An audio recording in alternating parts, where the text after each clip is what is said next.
조선야화를 찾아주셔서 감사합니다. 구독과 좋아요, 알림 설정 부탁드립니다. 오늘도 즐겁고 행복한 시간 되시기 바랍니다. 옛날 한마을에 칠복이라는 좀 모자란 머슴이 살고 있었습니다.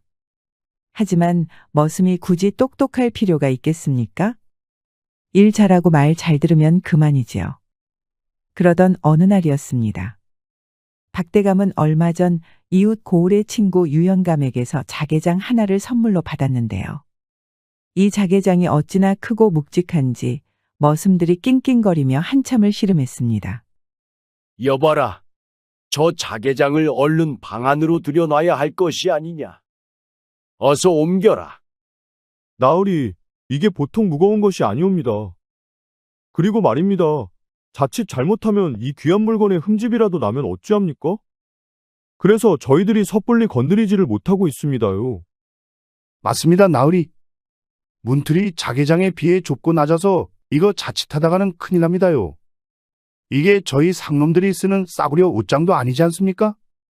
그렇습니다. 옮기려면 적어도 넷은 붙어야 하는데 넷이 붙으면 문 사이를 지나가지를 못하고 또 그렇다고 두 명이 들기에는 꿈쩍도 하지 않았습니다. 박대감도 속이 답답할 지경이었지요. 아이고, 이 망할 것들아. 자개장 하나 옮기는 것도 못하느냐?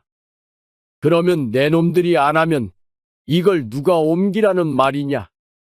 이런 할 일 없는 것들을 두고 대감 노릇하는 내가 참 한심하구나. 나으리, 그러면 칠복이 녀석을 불러오는 게 어떻게 싸웁니까? 칠복이라면 혼자서도 거뜬히 들 수 있을지도 모릅니다. 칠복이? 오냐, 칠복이를 불러와라. 그놈만 믿어야겠구나. 얼마 지나지 않아 칠복이가 달려왔습니다. 땀에 젖은 이마를 닦으며 고개를 숙였지요. 나으리 부르셨습니까? 그래, 칠복아. 저 자개장을 보아라. 저걸 방 안으로 들여놓아야 하는데 아무도 못 옮기겠다며 징징대고 있다. 내 힘 좀 보여주거라. 칠복은 두 손을 털고는 곧바로 자개장 앞으로 다가갔습니다. 자개장은 겉으로 보기에도 무거워 보였지만 칠복은 거침없이 자개장의 두 모퉁이를 잡고 번쩍 들어올렸습니다. 어이쿠야, 저걸 혼자서 드네. 야, 저 녀석은 사람 맞냐? 저렇게 무거운 자개장을. 칠복은 자개장을 가뿐하게 들고 방 안으로 옮겨 놓았습니다. 아니, 드는 폼을 보면 무슨 새끼 강아지를 들어 옮기는 것처럼 가벼워 보였지요. 주변에서 지켜보던 하인들은 그야말로 입을 다물지 못하고 놀랐습니다. 아주 훌륭하다. 역시 우리 칠복이야. 내가 있어서 다행이로구나. 어유, 아닙니다요, 나으리. 봉처하면 이런 일이라도 잘내야지요. 박대감은 크게 웃으며 칠복을 칭찬했습니다. 칠복은 그저 바보같이 배시시 웃으며 뒷머리를 극적였지요. 이런 식으로 칠복이는 박대감 댁에서 이쁨을 받으며 일할 수 있었습니다. 칠복이도 많은 걸 바라지 않았습니다. 그저 삼시세끼 밥을 배불리 먹고 천장 달린 집에서 잠이나 잘 수 있으면 더할 나위 없었지요. 그렇게 평화로운 나날이 이어졌습니다. 허나 어느 날 박대감이 젊고 아름다운 첩 혜린마님을 데려오면서부터 모든 것이 달라졌습니다. 혜린마님은 향간에 소문난 미모의 여인이었는데요. 본처 지훈마님도 한때는 남자들이 줄을 서는 미인이었지만 이제는 혜린마님 탓에 완전 찬밥 신세가 되어버렸습니다. 아, 세월이 어찌나 야속하던지요. 지금도 여전히 아름답고 기품이 넘쳤지만 남편에게 외면받게 된 지훈마님은 처량하기 그지없었습니다. 지훈마님의 불만은 날이 갈수록 쌓여갔습니다. 큰마음 먹고 박대감을 유혹해 보려 해도 이미 박대감은 혜린마님에게 완전히 넘어가 버린 상태였습니다. 이제는 각방까지 쓰면서 매일 밤 혜린마님하고만 시간을 보내었습니다. 한때는 나만 바라보았거늘 이제는 그 여우 같은 계집한테 푹 빠져서는 날 거들떠보지도 않는구나. 혜림이 그 계집, 그 미천한 것이 감히 나를 밀어내다니. 지훈마님은 남편에게서 소외당하여 밤마다 속이 끓었습니다. 그 막되어 먹은 혜린마님은 또 어찌나 욕구가 강한지 시도 때도 없이 박대감을 붙잡고 지훈마님 앞에서 보란듯이 사랑을 나누었습니다. 결국 지훈마님의 화가 폭발할 지경에 이르렀지요. 집안의 분위기는 점점 더 험악해졌습니다. 하인들도 항상 살얼음을 걷는 긴장감 속에서 살아야 했습니다. 요새 집안 분위기가 영 안 좋지 않소? 지은마님이 눈만 뜨면 얼굴이 잔뜩 구겨져 있으니 우리 같은 아래 것들은 긴장을 풀 수가 없구려. 그러게 말이오. 혜린마님이 들어오고 나서부터 이 집안이 그냥 뒤집혀 버린 것 같다니까. 본처랑 첩이 한 집에서 얼굴 맞대고 사는 게 얼마나 험한 일인지 새삼 느낀단께요. 매일 눈치만 보느라 하루하루가 고역이요. 뭔 똥 마려운 개마냥 안절부절 못하게 된다니까? 근데 이러다 정말 큰일 나는 거 아니오? 치정 싸움이라는 게 무서운 거잖소. 여인이 한을 품으면 그 뭐요? 한여름에도 서리가 핀다자뇨. 망할 거 괜히 불똥이나 튀지 않았으면 좋겠수다. 집안 꼴이 이게 뭐요? 마님들이 집안일은 신경도 안 쓰니 일은 일대로 많아져서 힘들어 죽겠소. 다만 우리 바보 머슴 칠복이는 여전히 아무 생각이 없었습니다. 그러거나 말거나 밥 잘 챙겨 먹고 잠만 잘 잤습니다. 그런 태평한 칠복이를 보고 있자니 다른 하인들은 부러울 정도였습니다. 그러던 어느 날이었습니다. 박대감이 혜린마님과 함께 외출을 나가게 되었습니다. 혜림이 오늘은 바깥 공기가 좋으니 같이 나들이나 갈까? 좋지요. 오랜만에 날도 좋은데 저기 뱃놀이나 갈까요? 이렇게 박대감이 떠나고 지훈마님만 남게 되었지요. 집안 분위기는 어색했습니다. 와중에 칠복이는 하인들이 떠넘긴 일을 하기 위해 바당에서 장독대를 열심히 닦고 있었지요. 허나 칠복이가 어찌나 열성껏 장독대를 닦았는지 그만 실수로 된장독을 깨버린 것입니다. 지훈마님이 그 소리를 듣고 불이 나게 달려나왔습니다. 지훈마님은 깨진 장독대를 보자 얼굴이 붉어지며 화가 치밀어 올랐습니다. 칠복이, 이놈아! 이것을 어떻게 한 거냐? 이 귀한 된장을 다 쏟아버리다니! 아이고, 마님. 죄송하옵니다. 일부러 그런 게 아니옵니다. 이게 장독대가 일이 약해서 그만 깨진 겁니다. 지훈마님은 칠복이의 변명을 더 듣지 않고 냅다 찬물을 바가지에 퍼서 칠복이에게 확 끼얹었습니다. 안 그래도 기분이 안 좋았는데 칠복이가 일을 저지른 탓에 더 화가 난 것입니다. 냄새 나는 놈! 옷이나 갈아입고 썩 꺼지거라! 갑자기 찬물을 뒤집어 쓴 칠복이는 화들짝 놀라서 허둥지둥거렸습니다. 그리고 그 자리에서 옷을 훌렁훌렁 벗는 겁니다. 예, 마님. 지금 바로 갈아입겠사옵니다. 못하는 짓이냐? 어디라고 그 흉한 걸 내보이는 게야? 이에 도리어 지훈마님이 당황하여 얼굴을 가렸습니다. 그런데 이미 늦었습니다.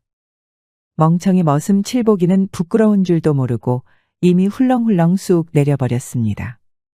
그대로 칠복이의 꽉 잡힌 근육질 몸매가 그대로 드러났지요. 머리는 멍청했지만 몸뚱이 하나만큼은 대단했습니다. 그보다 눈길을 끄는 것은 몽둥이만한 아랫돌이었습니다. 얼마나 컸는지 보기만 했는데도 헉하고 숨이 삼켜질 정도였습니다. 아니 무슨 빨래 몽둥이만 했으니 말입니다. 지훈마님은 깜짝 놀라서 순간 할 말을 잃었습니다. 그러나 동시에 머리에 벼락을 맞은 듯 기가 막힌 계략이 생각났습니다. 지훈마님은 얼굴을 굳히고 엄하게 말하였습니다. 칠복이, 어서 들어가서 옷 갈아입거라. 그러고 너는 오늘 밤에 나 좀 보자꾸나. 죄송합니다요, 마님. 칠복이는 큰 실수를 저질렀다고 생각하여 황급히 자리에서 벗어났지요. 그리고 벌벌 떨면서 밤이 될 때까지 기다렸습니다. 이윽고 해가 지고 밤이 되었지요. 칠복이는 완전히 기가 죽어서 조심스럽게 지훈마님의 방을 찾았습니다. 마님, 칠복이 왔습니다. 오냐, 칠복아. 기다렸단다. 어서 들어오거라. 어째서인지 지훈마님의 목소리가 한층 상냥했습니다.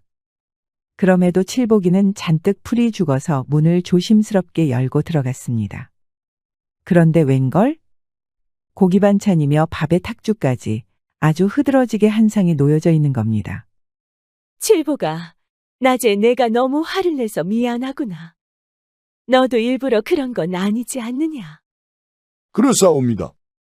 그래도 이 못난 멍청이 머슴이 잘못을 하였으니 마님께서 화를 내시는 것도 당연합니다. 아니다. 사실 나도 그래서 마음이 영 편치 않았다. 그러니 여기 앉아서 밥이나 한술 뜨거라. 오늘 저녁도 못 먹었지 않느냐? 칠복이는 침을 꿀꺽 삼켰습니다. 분명 크게 혼날 것이라 생각하여 그날 저녁을 못 먹었기 때문입니다. 천하의 칠복이가 끼니를 걸렀으니 정말이지 얼마나 크게 죄를 뉘우치고 있다는 뜻이었지요. 그래서 칠복이는 곧바로 자리에 앉아 밥을 허겁지겁 먹었습니다. 지훈마님은 가만히 칠복이가 밥을 먹는 것을 지켜보았습니다. 칠복이는 입에 밥과 고기를 한꺼번에 우겨 넣고 아주 개걸스럽게 먹었습니다. 그리고 마지막으로 탁주를 꿀떡꿀떡 들이켰습니다. 그제야 지훈마님은 속삭이듯 칠복에게 말했습니다. 그래, 칠보가 밥은 맛나게 먹었느냐? 완전 꿀맛이옵니다, 마님. 너무나도 감사히 잘 먹었습니다요. 그래, 그러면 내게 부탁 하나 들어줄 수 있겠니? 마님, 무슨 일이든 시키십시오. 제가 다 해드리겠습니다. 그것이 저 머슴의 역할 아니겠습니까? 오냐, 그래. 그래야 우리 칠복이지. 알겠다. 이는 아무에게도 말해서는 안 되는 매우 중요한 일이다. 알겠느냐? 알겠습니다. 저 칠복이는 멍청한 대신에 입 하나는 무겁습니다요. 좋다. 아주 좋아. 그러면 여기 좀 가까이 와보거라. 지훈마님은 칠복이의 귀에 속닥거리며 계획을 이야기하였습니다. 칠복이는 그것이 무슨 뜻인지도 모르고 연신 고개를 끄덕이며 그리하겠다고 약속하였지요.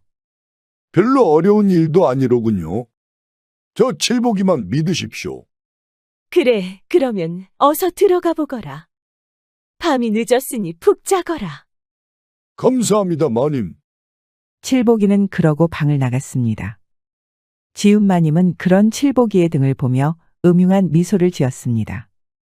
지훈마님은 혜린마님의 성정을 이용할 생각이었습니다. 박대감과 매일 밤 거나하게 거사를 치르는 것을 보아하니 남자를 매우 밝히는 성격이었으니까요. 뿐만 아니라 사실 혜린마님이 시집을 오기 전에 있던 소문으로 유추하건대 아주 남자가 없으면 안 되는 여자였습니다.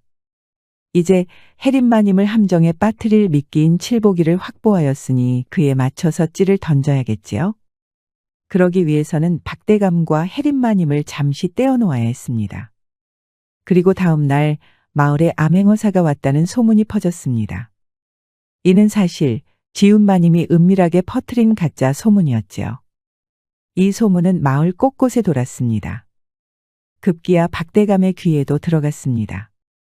나으리, 마을에 암행어사가 오셨다는 소문이 돌고 있습니다요. 옛날이? 요새 암행어사들이 갑자기 나타나 감찰을 하니 모든 관리들이 바짝 긴장하고 있다 하옵니다. 박대감은 그 말을 듣자마자 얼굴이 창백해졌습니다. 박대감은 종산품의 예조참의를 지내고 있는 관리였습니다. 헌데 이제까지 혜린마님에게 푹 빠져 공무는 뒷전이었지요. 게다가 이미 여러 차례 규칙을 어긴 일도 있어서 암행어사에게 걸리기라도 하면 그야말로 큰 경을 치를 것이 뻔했습니다. 부어라. 그 말이 사실이더냐? 이게 무슨 날벼락이란 말이냐? 아니, 그놈의 암행어사는 뭐 주워 먹을 것이 있다고 여기까지 왔단 말이냐? 당장 모든 공물을 다시 살피고 실수한 것이 없는지 철저히 조사하거라. 예, 나으리. 박대감은 부랴부랴 하인들을 불러 일을 재정비하고 행정적인 업무를 처리하기 시작했습니다. 그러다 보니 정신없이 바빠졌습니다. 꽁무니에 불이라도 붙은 양 이곳저곳을 돌아다니며 일에 몰두했지요. 그렇게 중요한 서류들을 정리하고 지휘하느라 혜린마님과 함께하는 시간이 점점 줄어들게 되었습니다. 아무렴 지금 계집질이 중요하겠습니까? 자칫 하다가는 목이 달아날 판인데 말입니다. 그 탓에 혜린마님은 박대감이 찾지를 않자 점점 불안해졌습니다. 아니, 불안함을 넘어서 이제는 짜증과 갈증이 몰려오기 시작했습니다. 혜린마님의 욕구는 점점 더 강해졌고 기분은 날로 날카로워졌습니다. 박대감과 같이 있던 것에 익숙해진 혜린마님은 이 상황을 도저히 참을 수가 없었습니다. 찬물을 가져오너라. 짜증이 치밀어 오르고 숨이 턱턱 막힌다. 벌써 가을이 다 되어가는데도 왜 이리 더운 게냐? 혜린마님은 몸에 열이 오르고 간질간질한 것이 미칠 지경이었습니다. 남자가 그리워서 안달이 나버렸습니다. 한편 이 모든 것을 지켜보고 있던 지훈마님은 드디어 때가 되었다고 느꼈습니다. 칠복이라는 미끼를 던질 절호의 기회였지요. 그날 저녁 지훈마님은 혜린마님을 찾아가 조용히 문을 두드렸습니다. 요즘 혜린마님의 날카로운 성정을 눈치채고 있던 지훈마님은 매우 친절한 말투로 혜린마님에게 말을 걸었지요. 혜림아, 요즘 많이 외롭고 힘들지 않으냐? 혜린마님은 잠시 지훈마님을 의심스럽게 쳐다보았지만 마님이 생각보다 너무나 상냥하게 말을 걸어와서 단호하게 내치기 어려웠습니다. 어인일로 저를 다 위하십니까? 아이고, 그리 날 세워서 말할 필요가 있니? 우리 다 같은 한 가족인데 말이야. 안 그래도 요즘 대감나리가 바쁘셔서 집안이 일이 어수선한데 말이다. 대감이 바쁘시긴 하지요. 그래, 그래서 요새 혜림이가 예쁨 받지 못하여서 많이 힘들잖니. 전곡을 찌르는 지훈마님의 말에 혜린마님은 눈이 가늘어졌습니다. 이 여편네가 갑자기 왜 이러는 걸까 싶었지요. 그러자 지훈마님이 배시시 웃으며 다소곳하게 앉았습니다. 나 역시 여자이거늘 그 심정을 모르는 것이 아니란다. 나야 나이를 먹을 만큼 먹었으니 있어도 그만 없어도 그만이지만은 가뜩이나 우리 혜림이는 젊고 예뻐서 그 욕구가 더 대단할 텐데 얼마나 힘들겠니? 그런 상냥한 지훈마님의 위로에 혜린마님의 마음이 조금 누그러졌습니다. 요즘 홀로 남겨져서 외로운 것도 사실이었기 때문에 지훈마님의 친절이 퍽 싫지만은 않았던 것이지요. 감사합니다, 마님. 저는 마님이 저를 위한 줄도 모르고 무례하게 대답하였네요. 됐어. 그리고 마님은 좀 딱딱하니 언니라고 부르렴. 예, 언니. 고마워요. 아니야. 이게 뭐라고 고맙니? 그것보다 내가 최근에 명나라에서 공수해온 아주 귀한 차가 있거든. 이게 마음을 진정시키고 머리를 맑게 하는데 아주 제격이란다. 우리 혜림이가 힘들어하는 것 같아서 내가 좀 대접해주고 싶네. 너무 좋지요. 지금 바로 아래 것들 시켜서 차상을 차릴까요? 내가 이미 준비했단다. 칠보가 어서 들어오렴. 지훈마님이 부르자 칠복이가 찻상을 들고 방 안으로 조심스럽게 들어왔습니다.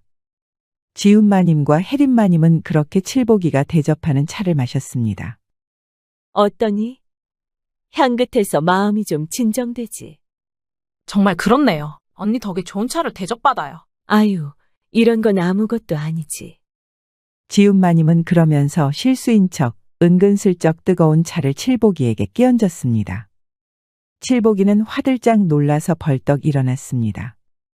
이에 지훈마님도 호들갑을 떨면서 칠복이의 바지춤을 붙잡았습니다. 아이고, 칠보가 미안하다. 어서 벗으렴. 그러다가 크게 화상 입을라.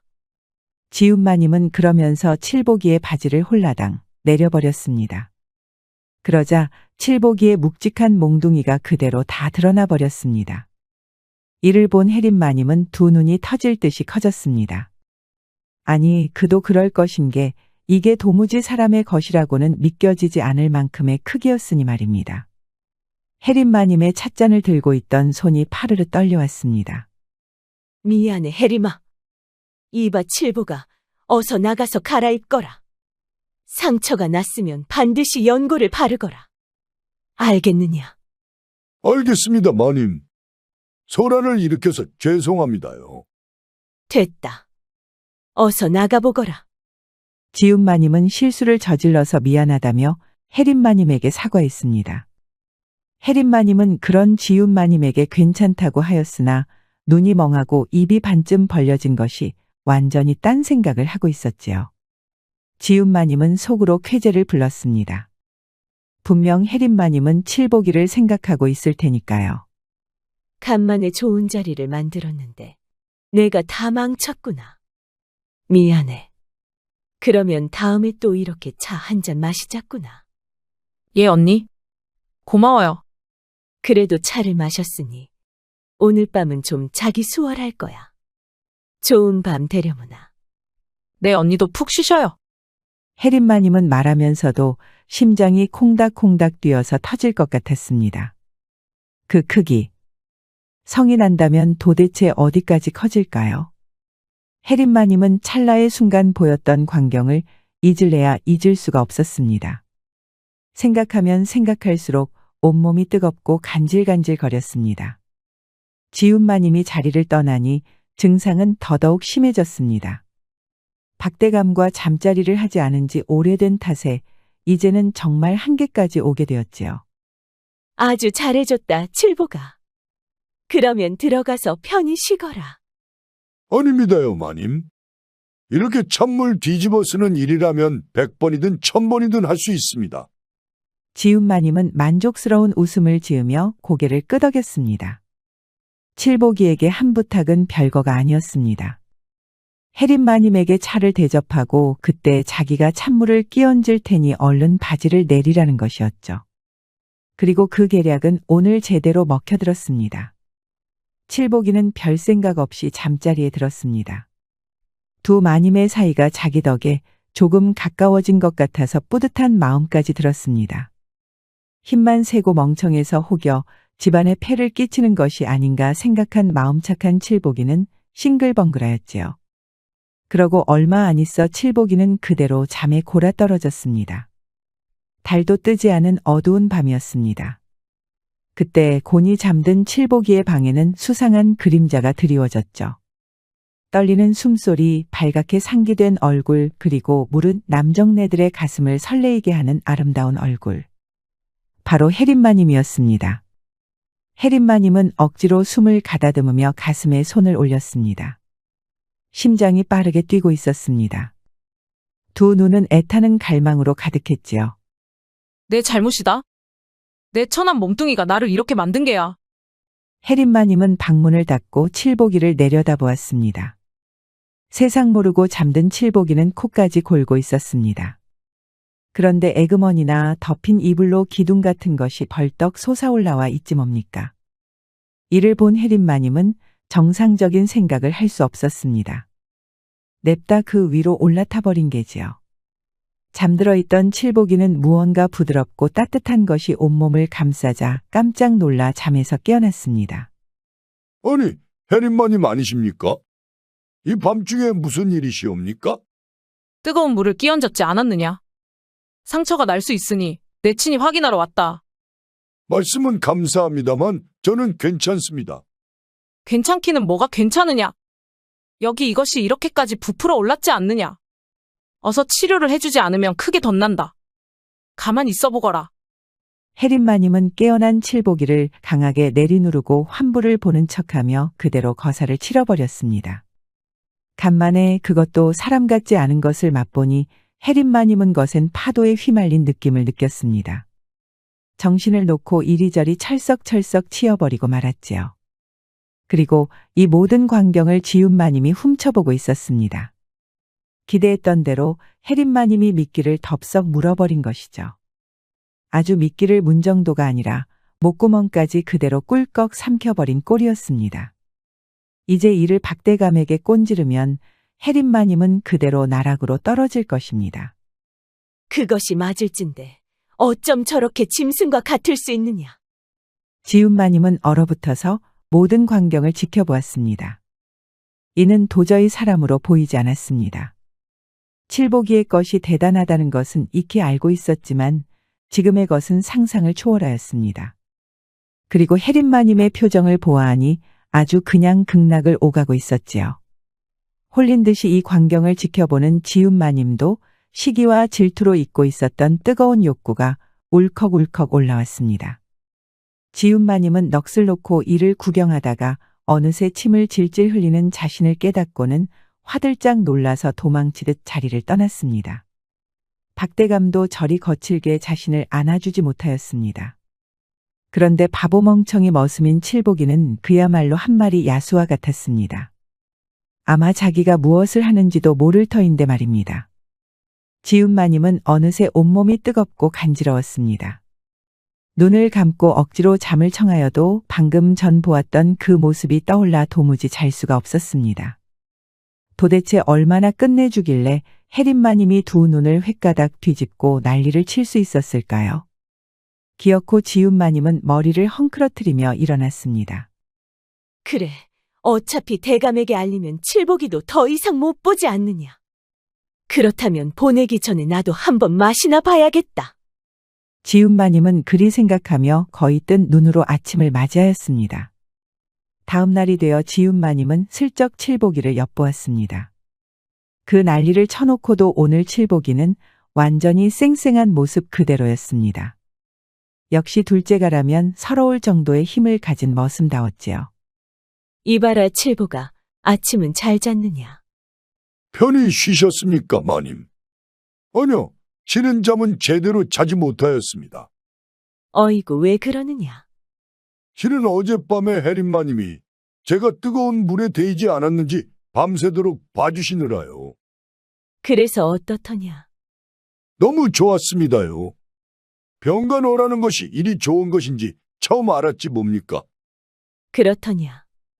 그러면 오늘 밤에는 내가 칠복이를 좀 봐주어야겠구나. 정말이십니까? 어이구, 적간 머슴놈을 위해서 일에 두 마님이 힘을 써주시니 몸둘 바를 모르겠습니다요. 됐고, 내가 부엌에 말해둘 터이니 든든하게 챙겨 먹거라. 그러고 병간호를 받을 때 인정사정 봐주어서는 안 된다. 알겠느냐? 제가 또 한 번 할 때는 인정사정 없이 무자비하게 해야 되지 않습니까? 칠복이만 믿어주시지요, 마님. 칠복이는 병간호를 하는데 인정사정을 봐주지 말라는 말이 이해는 가지 않았지만 그저 마님이 밤에 찾아와 주신다는 것에 기뻐서 맞장구 쳤습니다. 이 말을 들은 지훈마님은 밤이 되기만을 손꼽아 기다렸습니다. 그리고 밤이 되었습니다. 지훈마님은 어찌나 기대가 되고 흥분되었는지 두 다리가 아주 달달달 떨렸답니다.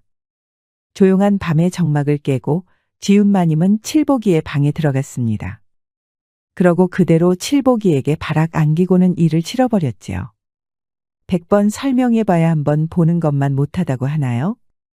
지훈마님은 그 말을 오늘 밤 몸소 알게 되었답니다. 칠복이가 힘이 어찌나 좋은지 나를 꼬박 세고 새벽녘이 될 때까지 정말 인정사정 봐주지 않고 무자비하게 해댔답니다. 눈앞이 번쩍번쩍한 것이 별님이 오가는구나. 내 기운이 하나도 없다. 내가 나를 침소에 안고 나르거라. 알겠습니다요, 마님. 칠복이는 완전 기진맥진한 마님을 안아서 침소에 눕혔습니다. 이후 지훈마님과 혜린마님은 돌아가면서 칠복이의 방에 찾았습니다.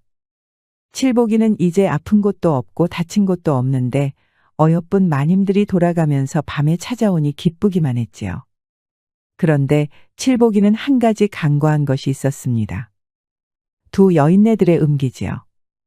두 마님의 음기가 어찌나 강하던지 천하의 칠복이도 살이 쭉쭉 빠지면서 볼이 홀쭉해지기 시작했습니다. 이제는 누가 밤중에 칠복이 침소 장지문 앞에 서 있는 것을 보면 겁이 날 정도였습니다. 그뿐입니까?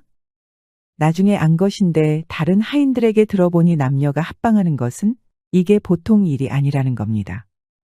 그것도 칠복이처럼 천한 신분의 머슴이 마님과 같은 높으신 분과 합방을 했다가 이것이 관아에 알려지면 그대로 이 세상 사람이 되지 못한다는 것도 알게 되었습니다. 내가 당최 무슨 일에 휘말린 게냐? 큰일이다. 칠복이는 그 사실을 알게 되어서 너무나도 두려웠습니다.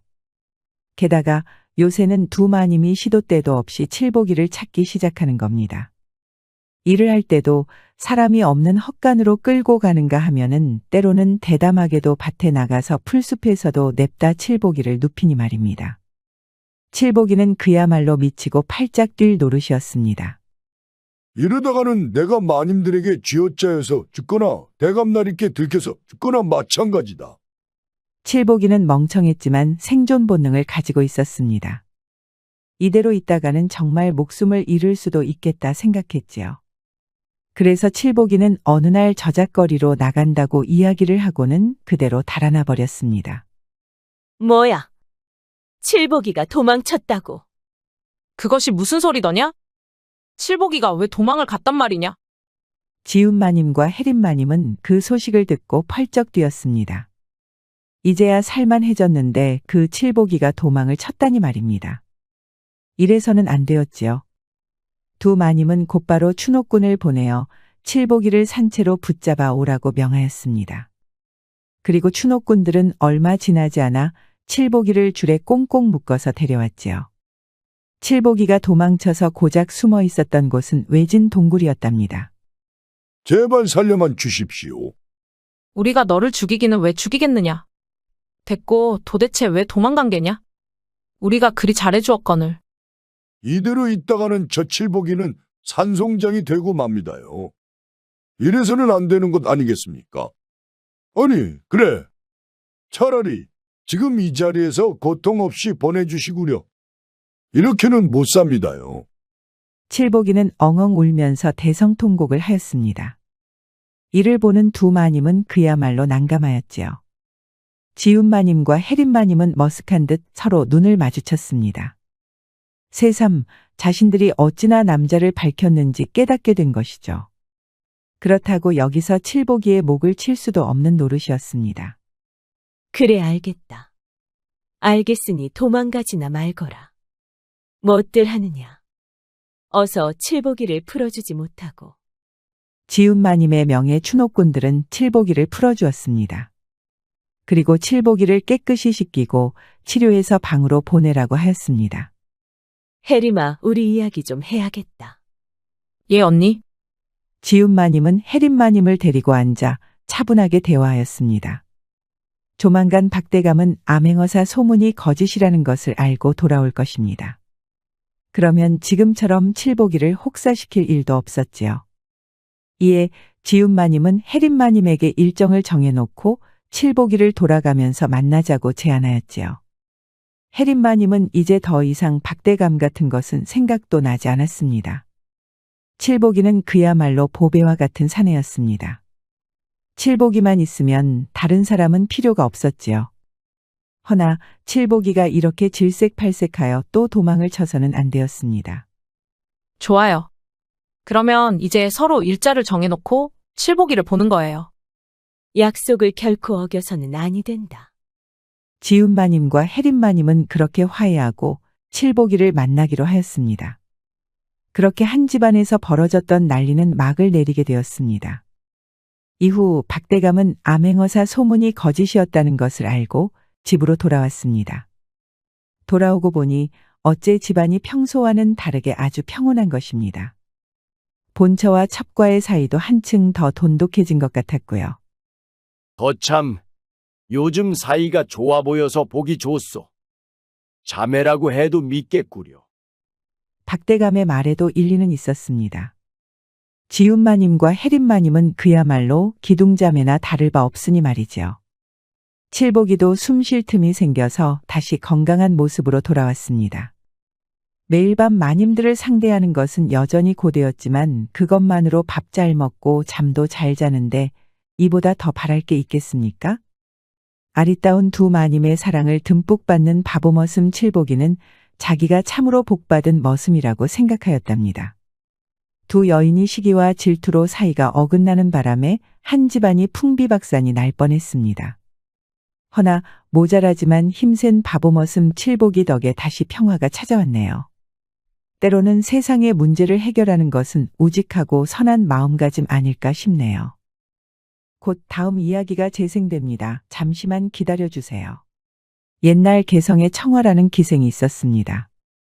청화는 개성에서 가장 크고 화려한 기방인 취어원에서 일했는데 그 미모가 경국지색으로 이름난 천하절색이었습니다.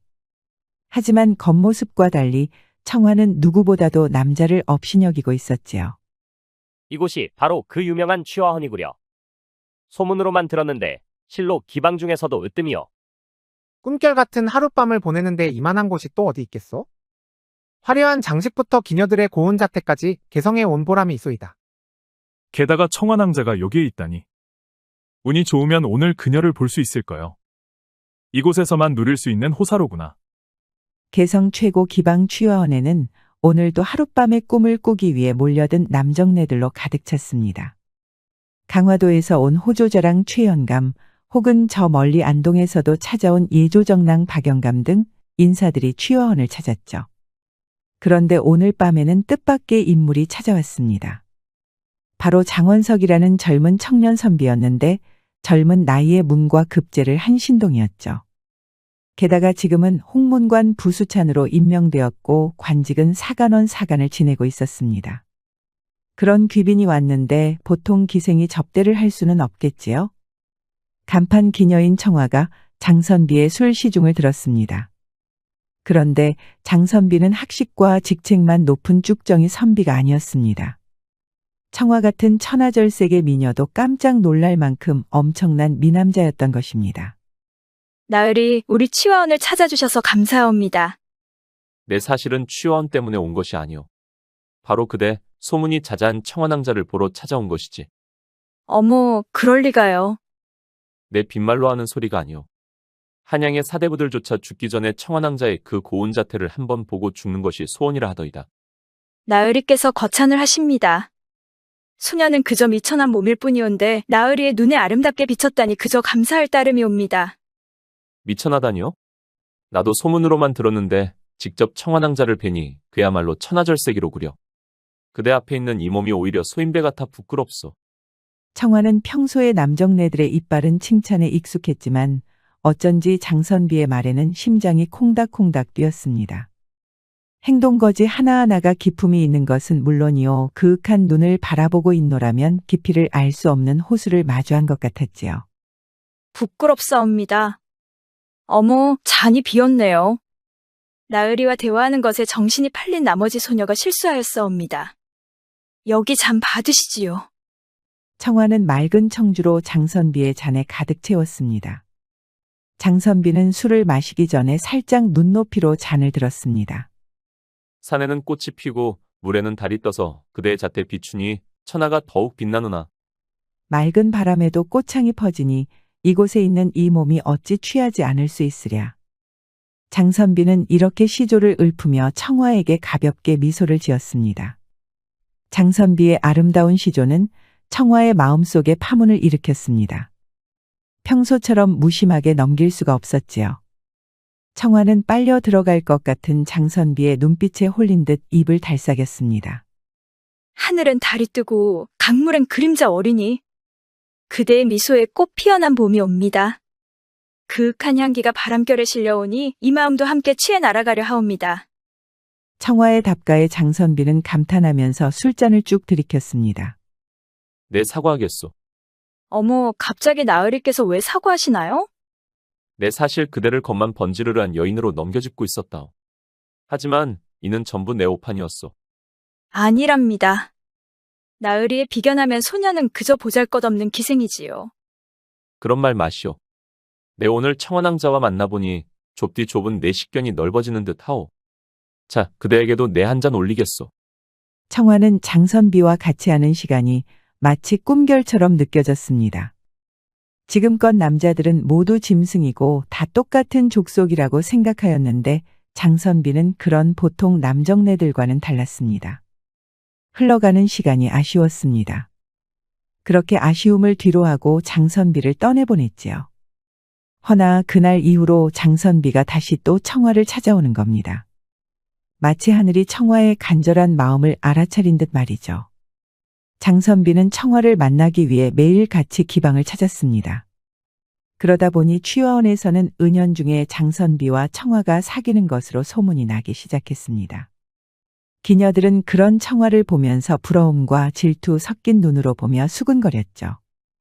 기녀들은 청화와 장선비가 너무나도 어울리는 한 쌍이라며 호들갑을 떨었습니다. 청화는 들리지 않은 척하였지만 사실 모두 듣고 있었지요. 이에 청화는 자기도 모르게 미소 지었습니다. 그러던 어느 날 장선비가 청화를 불러 진지한 이야기를 꺼냈습니다. 청환왕자, 내가 그대를 만나면서 많은 생각을 했어. 청화는 순간 심장이 두근거렸습니다. 드디어 날이 되었구나 싶었죠. 청화는 자세를 고쳐 앉고 장선비의 눈을 지그시 바라보았습니다. 이에 장선비는 부끄러운 듯 주저하다가 청화의 두 손을 바락 붙잡았습니다. 지금 내가 큰일을 하나 맡고 있어. 허나 이것이 성공만 한다면 내 그대를 정식으로 맞이하고 싶소. 결혼 말이오. 그게 참말이옵니까, 나으리? 청화는 벅차오르는 감정의 말을 잇지 못하였습니다.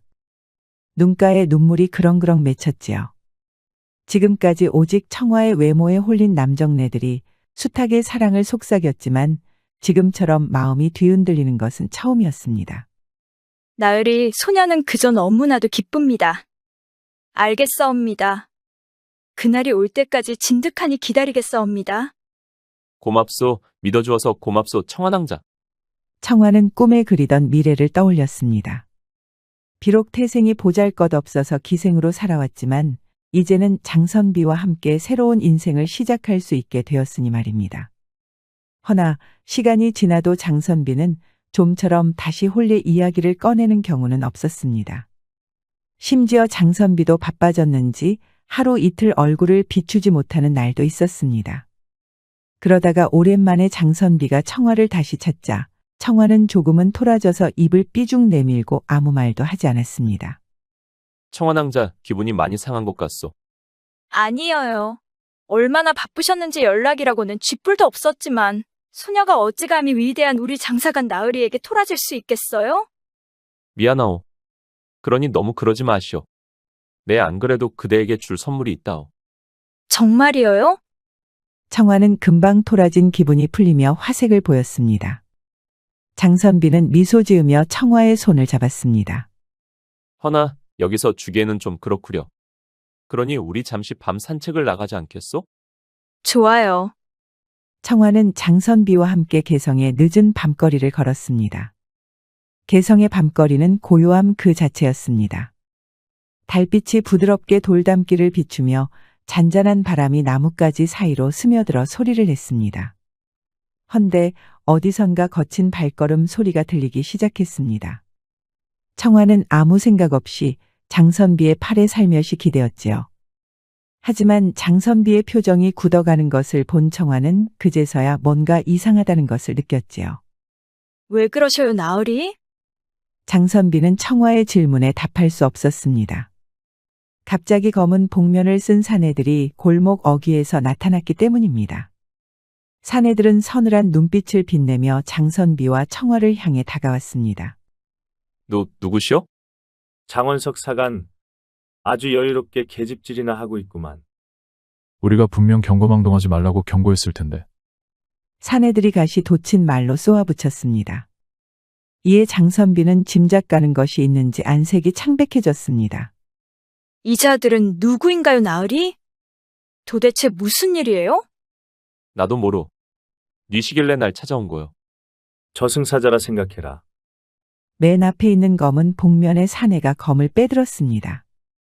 이를 보자 장선비는 재빠르게 청화의 손을 놓고 몸을 돌렸습니다. 그리고 냅다 뛰어서 주랭랑을 쳐버렸지요.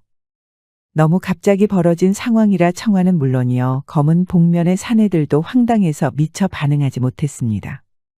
청화도 달아나는 장선비의 등을 멍하게 바라만 봤습니다. 듣던 대로 약삭 빠른 녀석이로다. 어떻게 할까요? 목격자는 모두 해치우라고 하셨다. 그렇습니다. 이들은 누군가가 보낸 살수들이었죠. 살수들은 모두 칼을 들고 청화에게 다가왔습니다. 나으리들, 제발 목숨만 살려주시오. 내 여기서 본 것은 어디에도 말하지 않겠소. 운이 없구려 낭자. 최대한 고통 없이 보내드리겠소.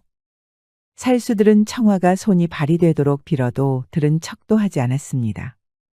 대신 칼날을 청화의 목덜미에 들이댔지요. 달빛에 시퍼렇게 번뜩이는 검날을 보자 청화는 다리가 풀려서 그만 주저앉고 말았습니다. 한많은 인생, 여기서 이렇게 허무하게 가다니. 청화는 두 눈을 질끈 감았습니다. 그런데 그때였습니다. 네 이놈들. 못들하는 게냐? 노도와 같은 고함 소리가 장선비가 달아난 골목에서 들려왔습니다. 한 사내가 달을 등지고 당당하게 서 있었지요. 차림새는 평범한 평민 같아 보였습니다. 허나 기골이 장대하였고 그 기세가 마치 장수를 연상시켰죠. 웬 놈이냐? 내가 먼저 물었다 이놈들아. 야밤에 아녀자를 겁박하며 흉기를 들이밀고 있다니. 못돼 처먹은 것뿐만 아니라 비열하기까지 하구나. 사내가 야차상과 같이 얼굴을 일그러뜨리며 호통쳤습니다. 살수대장은 그런 사내를 향해 검끝을 겨누었습니다. 영 재촉하지 말고 가던 길 가거라. 제가 처리하겠습니다. 살수 졸개 하나가 의기양양하게 검을 들고 사내에게 달려들었습니다. 그 모습을 살수대장이 여유롭게 지켜보았습니다.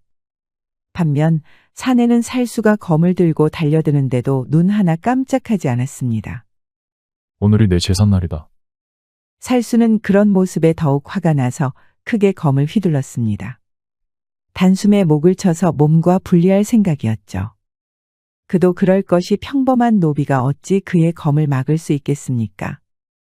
허나 이변이 발생했습니다. 사내는 가볍게 몸을 숙이며 검격을 피하고 정권을 내질러 살수의 복부를 가격했습니다. 정확히 명치에 꽂힌 정권은 살수의 백거죽을 꿰뚫을 듯이 깊이 박혔습니다. 검을 휘두른 살수는 바람 빠지는 소리를 내며 배를 움켜쥐고 그 자리에 쓰러졌습니다. 그리고는 개거품을 부글부글 뱉으며 두 눈을 까뒤집었지요. 이놈 보통 놈이 아니구나. 한꺼번에 쳐라. 이에 살수대장은 저 사내가 심상치 않은 놈이라는 것을 눈치챘습니다. 일단 이 기생계집을 처치하기 전에 저 불청객을 쓰러뜨려야 한다 판단하였지요. 오냐, 기어코 오늘 피를 보자는 거구나. 살수들이 박차고 튀어나오자 사내는 주눅드는 기색도 없이 마찬가지로 돌진했습니다. 한밤중 개성의 어두운 골목길에서 검을 든 살수들의 무시무시한 칼춤 한 판이 벌어졌습니다. 허나 이게 무슨 일입니까? 노비 사내는 단번에 다진 고기가 될 줄 알았는데 정작 살수들의 칼날은 사내의 옷깃도 스치지 못한 것입니다. 대신 살수들은 사내의 주먹과 발길질에 맞아 추풍낙엽처럼 쓰러졌습니다. 어디 하나 성한 곳이 없었죠.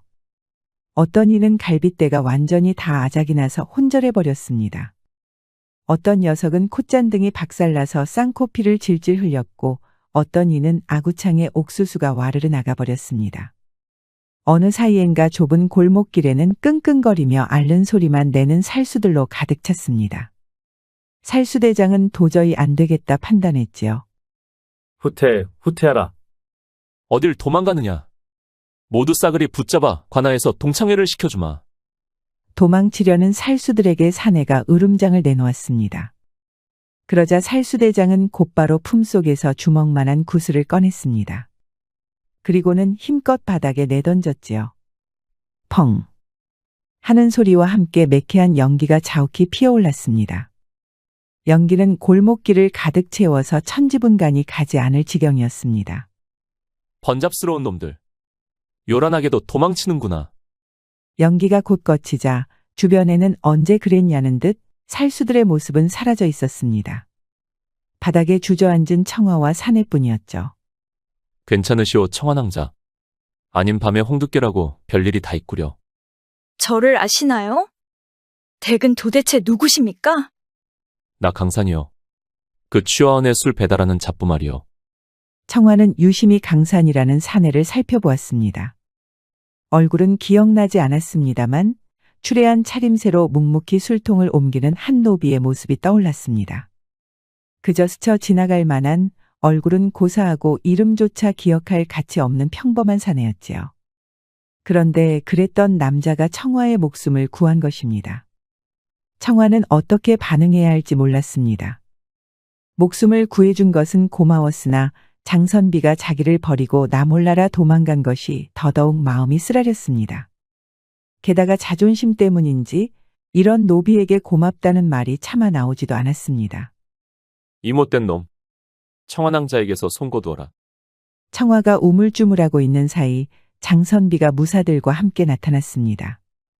그리고 호다닥 뛰어오더니 강산을 밀치며 손가락질했습니다.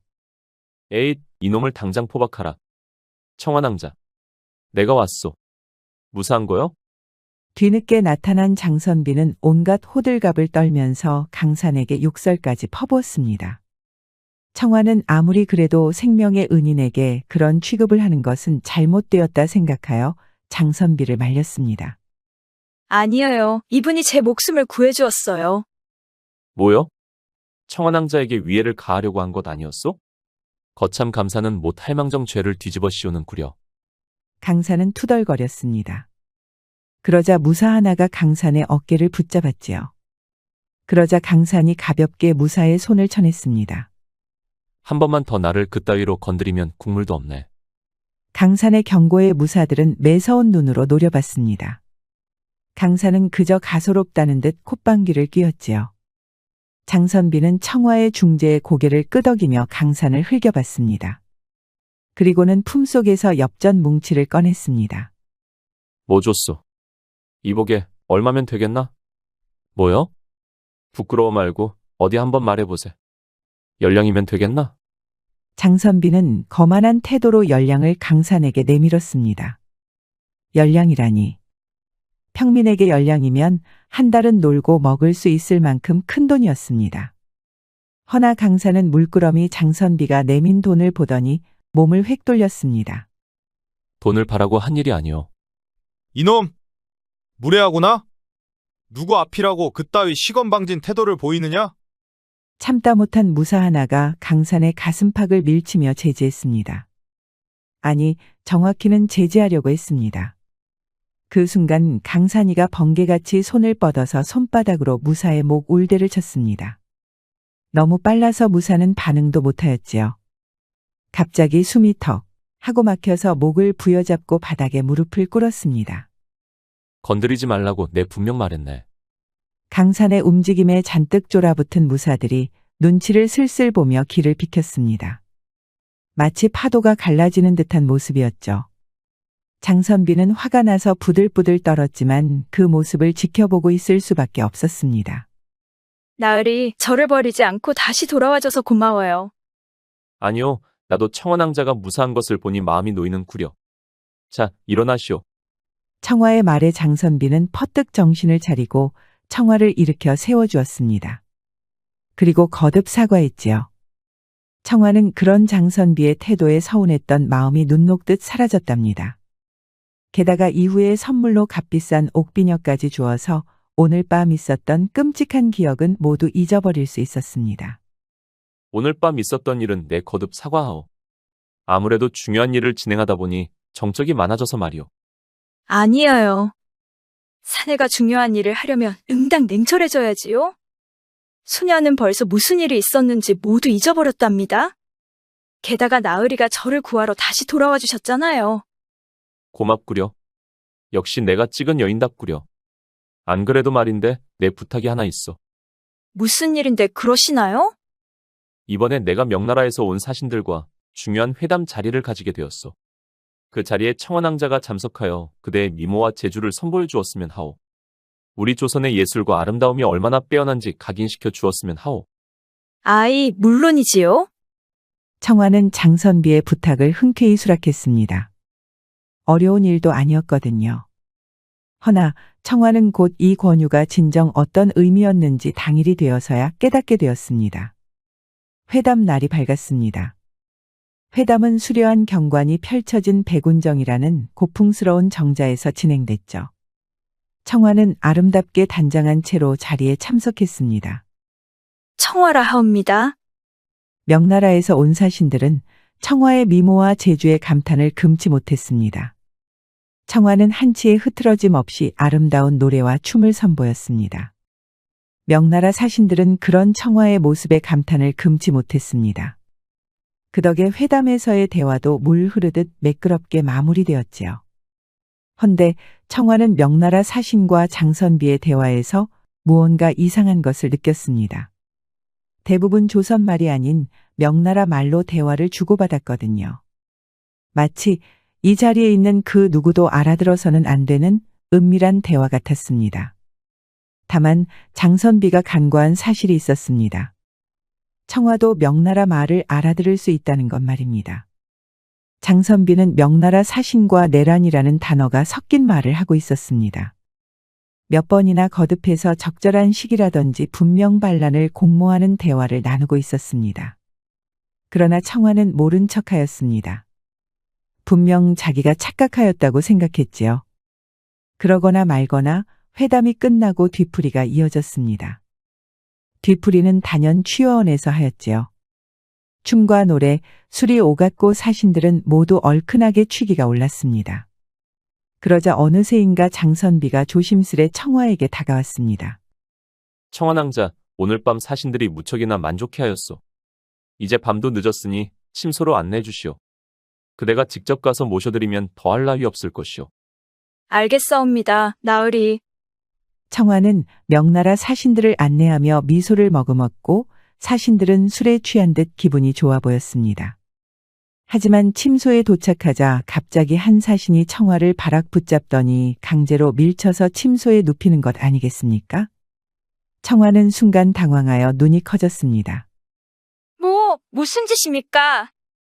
사신은 아무렇지도 않다는 듯 웃으며 손을 뻗어 청화를 붙잡았습니다. 청화는 기겁하며 그의 손을 밀쳐냈습니다. 이럴 수는 없습니다. 놔주세요. 청화는 사신을 밀어낸 뒤 급히 방을 뛰쳐나왔습니다. 가슴이 터질 듯한 두려움과 혼란 속에서 눈물까지 차올랐습니다. 그러자 멀리서 장선비가 다가오며 물었습니다. 무슨 일이오, 청환왕자? 왜 이렇게 급히 뛰쳐나왔소? 저 명나라 사신이 소녀를 덮쳤습니다. 나으리, 이게 어찌 된 일이옵니까? 그러자 장선비가 일순간 눈빛이 차갑게 변하더니 담담하게 대답했습니다. 그래서 그게 어찌 문제란 말이오? 청화는 충격에 입을 다물지 못했습니다. 장선비의 무심한 태도는 마치 평범한 일이라는 듯했습니다. 그대는 나의 부탁을 잊었소? 잘 접대하라고 했지 않소? 그게 그대의 역할이오. 다시 돌아가서 극진히 모시도록 하시오. 지금 뭐라고요? 제 역할이요? 청화는 한동안 말을 잇지 못했습니다. 지금껏 사랑했던 장선비가 자신을 그저 정치적 도구로 사용하고 있었다는 사실을 깨닫게 된 순간이었습니다. 그것도 명나라 사신들의 하룻밤 놀이개로 말이죠. 장선비는 청화의 반응에 순간 눈빛이 서늘해졌습니다. 그가 고개를 숙이고 한숨을 쉬며 다가와 청화의 손을 부드럽게 잡았습니다. 청환왕자, 너무 성급하게 굴지 마시오. 이 일만 잘 끝내면 우리 미래가 밝을 것이오. 그대와 나 혼례도 올릴 수 있을 것이오. 그러면 그대는 기생의 신세에서 벗어나 평생을 호사스럽게 살 수 있을 것이오. 그걸 바라지 않소? 하오나 이렇게는 아니었사옵니다.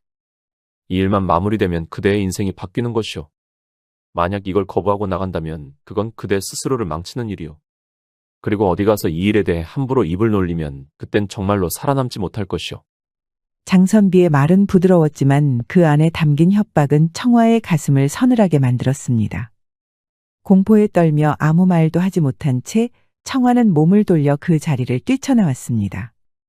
머릿속은 혼란으로 가득 찼고 누구에게 도움을 청해야 할지 갈피가 잡히지 않았습니다. 이미 기방의 주인마저 장선비에게 포섭된 상황이었죠. 그리고 내란을 공모하고 있는 장선비의 손이 닿지 않는 곳은 없을 것입니다. 자칫하면 목숨이 위험하였지요. 그러면 누구에게 도움을 요청해야 할까요? 지금까지 꼬리치며 꼬드겼던 수많은 남정네들의 얼굴이 스쳐 지나갔지만 그들이 청화를 위해 목숨을 걸고 위험을 무릅쓸 것 같지 않았습니다. 이럴 수가. 청화를 도와줄 사람은 없었습니다. 그 누구도요. 청화는 공황에 빠져 취원 앞에서 벌벌 떨고 있었습니다. 그때 술을 배달하러 온 강산과 마주쳤습니다. 무슨 일이요? 안색이 창백하구려. 청화는 순간 참았던 눈물이 터져 나왔습니다. 청화는 떨리는 목소리로 강산에게 모든 것을 털어놓았습니다. 강산은 침묵 속에 그녀의 말을 진중하게 들었습니다. 남자 보는 눈이 정말 없구려. 뭐라고요? 지금 그게 무슨 말이에요? 무슨 말이긴. 결국 남자 우습게 보다가 이렇게 큰 코 다친 거 아니요. 거참 퍽이나 곤란하시겠구려. 해서 어쩌겠소. 자기 꾀에 자기가 넘어가 버린 꼴인데. 강산의 비아냥은 비수가 되어 청화를 찔렀습니다. 그러나 그의 말이 분명 맞았지요. 그 탓에 청화는 아무 말도 하지 못했습니다. 눈물 범벅이 된 얼굴로 힘없이 고개를 떨궜습니다. 도와주세요. 청화는 자존심을 내려놓았습니다. 그리고 살아생전 처음으로 진심을 말했습니다. 그러자 강산은 팔짱을 낀 채 깊게 한숨을 푹 내쉬었습니다. 짐은 최대한 가볍게 꾸리시오. 한양의 낭자를 피신시켜줄 사람들을 꽤 알고 있으니. 한양은 아니대요요. 장선비의 본거지가 한양인걸요? 걱정 마시오. 내가 이래 보여도 뒷배가 제법 든든한 편이니까. 대신 모든 것을 진실되게 말해야 하오. 그대가 본 것 들은 것 무엇이든 말이오. 지금 같은 상황에서 청화는 강산의 말을 믿을 수밖에 없었습니다. 그리고 어딘가 강산은 거짓말을 하고 있는 것 같지 않았습니다. 정말 고맙습니다. 감사 인사는 안전해지면 해주시오. 강산은 단호한 표정으로 고개를 끄덕였습니다. 그 얼굴을 보고 있자니 알 수 없는 든든함의 마음이 조금 놓였습니다. 청화는 강산의 말대로 짐을 최대한 가볍게 꾸렸습니다. 그리고 장선비의 눈을 피해 밤중에 강산을 따라 나왔지요. 둘은 개성을 나와 한양으로 가는 길을 떠났습니다. 그리고 예상대로 장선비가 보낸 살수들이 강산과 청화의 길을 가로막았습니다. 두 눈과 귀를 가리고 숨어 계시오. 그럴 때마다 강산은 커다란 박도 한 자루만 들고 나와 살수들과 맞서 싸웠습니다. 검과 검이 맞부딪히는 성마른 소리 그리고 섬뜩한 비명 소리가 지나가고 나면 잔뜩 지친 강산이 돌아왔습니다. 그리고 다시 길을 떠났죠. 살수들의 추적은 집요했습니다. 그럴수록 청화는 장선비가 명나라와 첩자들과 내란을 공모하였다는 것에 확신을 갖게 되었습니다. 놀랍게도 강산은 이미 눈치를 챈 듯했지요. 살수들의 습격이 이어지고 강산의 상처도 늘어나고 지쳐갔습니다. 그러다가 결국 일이 터지고 말았습니다. 조심하오시오, 청화낭자. 강산이 몸을 날려 청화에게 날아든 화살을 막았습니다. 활은 강산의 어깨에 깊숙이 박혔습니다. 그때 고통에 몸이 굳은 틈을 타 살수가 검을 휘둘러 강산의 가슴팍을 깊게 베었습니다. 고작 그걸로 날 쓰러뜨릴 수 있을 것 같으냐. 허나 강산은 두 눈을 부릅뜨고 검을 휘두른 살수의 목을 날려버렸습니다. 강산의 무예는 귀신 같았습니다. 도저히 잡부라고는 생각되지 않았습니다. 순식간에 살수들을 쓰러뜨린 강산은 어깨에 박힌 화살을 뽑아냈습니다. 상처가 너무 깊습니다. 됐소. 이 틈에도 놈들이 쫓아올 거요. 한양까지 멀지 않았으니 계속 가야 하오. 강산은 숨을 헐떡이며 말했습니다. 그리고 그대로 까무룩 눈을 뒤집고 기절해버렸습니다. 청화는 지쳐 기절한 강산을 부축해 가까운 나무 그늘 아래로 눕혔습니다. 강산의 몸은 피투성이었고 숨을 몰아쉬는 모습이 위태로워 보였습니다. 청화는 온몸으로 밀려오는 두려움과 절망을 억누르고 상처를 정성껏 돌보았습니다. 시간이 얼마나 흘렀는지 모른 채 청화는 강산의 이마에 흐르는 땀을 닦아주며 강산의 호흡을 지켜봤습니다. 마침내 강산이 흐릿한 눈을 뜨고 천천히 정신을 차렸습니다. 고맙소. 고맙다니요? 이리 수 없이 저를 살려주었는데 제가 뭐라고. 이런 못난 년에게 고맙다는 말은 하지 말아주세요. 청화의 눈가에 눈물이 고였습니다. 진심으로 사랑했던 장선비는 사기꾼의 사악한 자였습니다. 그러나 하대했던 강산은 그저 정의감을 위해 청화를 목숨 걸고 지켜주었습니다. 그런 생각이 들자 마음 한편이 더욱 아릿해졌습니다. 강산은 한숨을 쉬며 몸을 일으키려 애썼습니다. 그리고 진지한 눈빛으로 말하기 시작했습니다. 사실 이제는 말해야 할 때가 된 것 같소. 나 강산은 그냥 술을 배달하는 잡부가 아니오. 그게 무슨 말씀이세요? 나는 검계 소속이오. 장선비의 비리와 음모를 파헤치기 위해 파견된 자이지. 한양에 가면 우리 부대가 그대를 안전하게 지켜줄 거요. 정말인가요? 그렇소. 허나 원래 계획에 그대를 구하는 건 없었소. 하지만 음모에 휘둘리는 그대를 보니 그냥 내버려 둘 수 없었어. 장선비 같은 자에게 계속 이용당하게 둘 수 없었어. 그랬군요. 그대가 없었으면 전 이미 죽은 목숨이었겠지요. 청화는 그리 말하면서 강산해에게 입맞춤하였습니다. 죽음에 대한 공포 탓일까요? 애달픈 손길이 오갔고 서로가 서로를 갈구했습니다. 청화는 텅 비어있던 안이 가득 채워지는 듯한 기분이었죠. 둘은 무언가에 홀린 듯이 격렬하게 거사를 치렀습니다. 청화와 강산은 찰나의 행복을 느꼈습니다. 그리고 다시 길을 떠나야 했죠. 다행히 이후에 살수들의 습격은 없었습니다. 그러나 이는 장선비가 포기했다는 뜻이 아니었습니다. 최후를 위해 마지막 힘을 모두 끌어모으는 것이 분명했습니다. 그리고 강산의 이러한 불길한 예감은 적중했습니다. 개성으로부터 먼 길을 떠났구나. 허나 그대들의 헛된 여정은 여기서 끝이다. 길을 가로막는 무리들이 모습을 드러냈습니다. 장선비가 앞장서고 그의 뒤에는 살수들과 명나라에서 온 자객들이 줄지어 서 있었습니다. 못해도 수백 명은 되었습니다. 장선비가 작정하고 모든 인원을 끌고 나타난 것이지요. 지금이라도 늦지 않았다. 포기해라. 그러면 그 비루한 목숨만은 살려주마. 청환왕자 뒤로 물러나시오. 내가 맡겼소. 귀엽고 피를 보자는 것이로군. 좋다. 장선비가 손을 저었습니다. 살수들이 일제히 강산을 향해 공격을 시작했습니다. 강산은 박도 한 자루와 장검 한 자루를 쥐고 살수들과 맞서 싸웠습니다. 강산의 움직임은 무뎌지지 않았습니다. 도리어 더욱 빠르고 날카로웠습니다. 살수들은 마치 거대한 태풍에 휩쓸리는 듯한 인상을 받았습니다. 강산은 눈앞에 다가오는 것이 무엇이든 거침없이 베어넘겼습니다. 못들 하느냐? 적은 고작 하나뿐이다. 그러나 이미 수적으로 압도된 상황이었습니다. 강산의 몸에는 점차 크고 작은 상처가 하나 둘씩 늘어나고 있었습니다. 그러나 강산은 쓰러질 듯하면서도 끝까지 칼을 놓지 않았습니다. 날 쉽게 쓰러뜨릴 수 있을 것 같으냐? 강산은 한 번 베이면 열의 목을 떨어뜨리겠다는 필사의 각오로 검을 휘둘렀습니다. 실제로 그러고 있었습니다만 강산은 점차 눈앞이 흐려지고 있었습니다. 청화는 지켜보며 눈물이 가득 차올랐습니다. 아무것도 할 수 없다는 무력감에 몸을 떨었죠.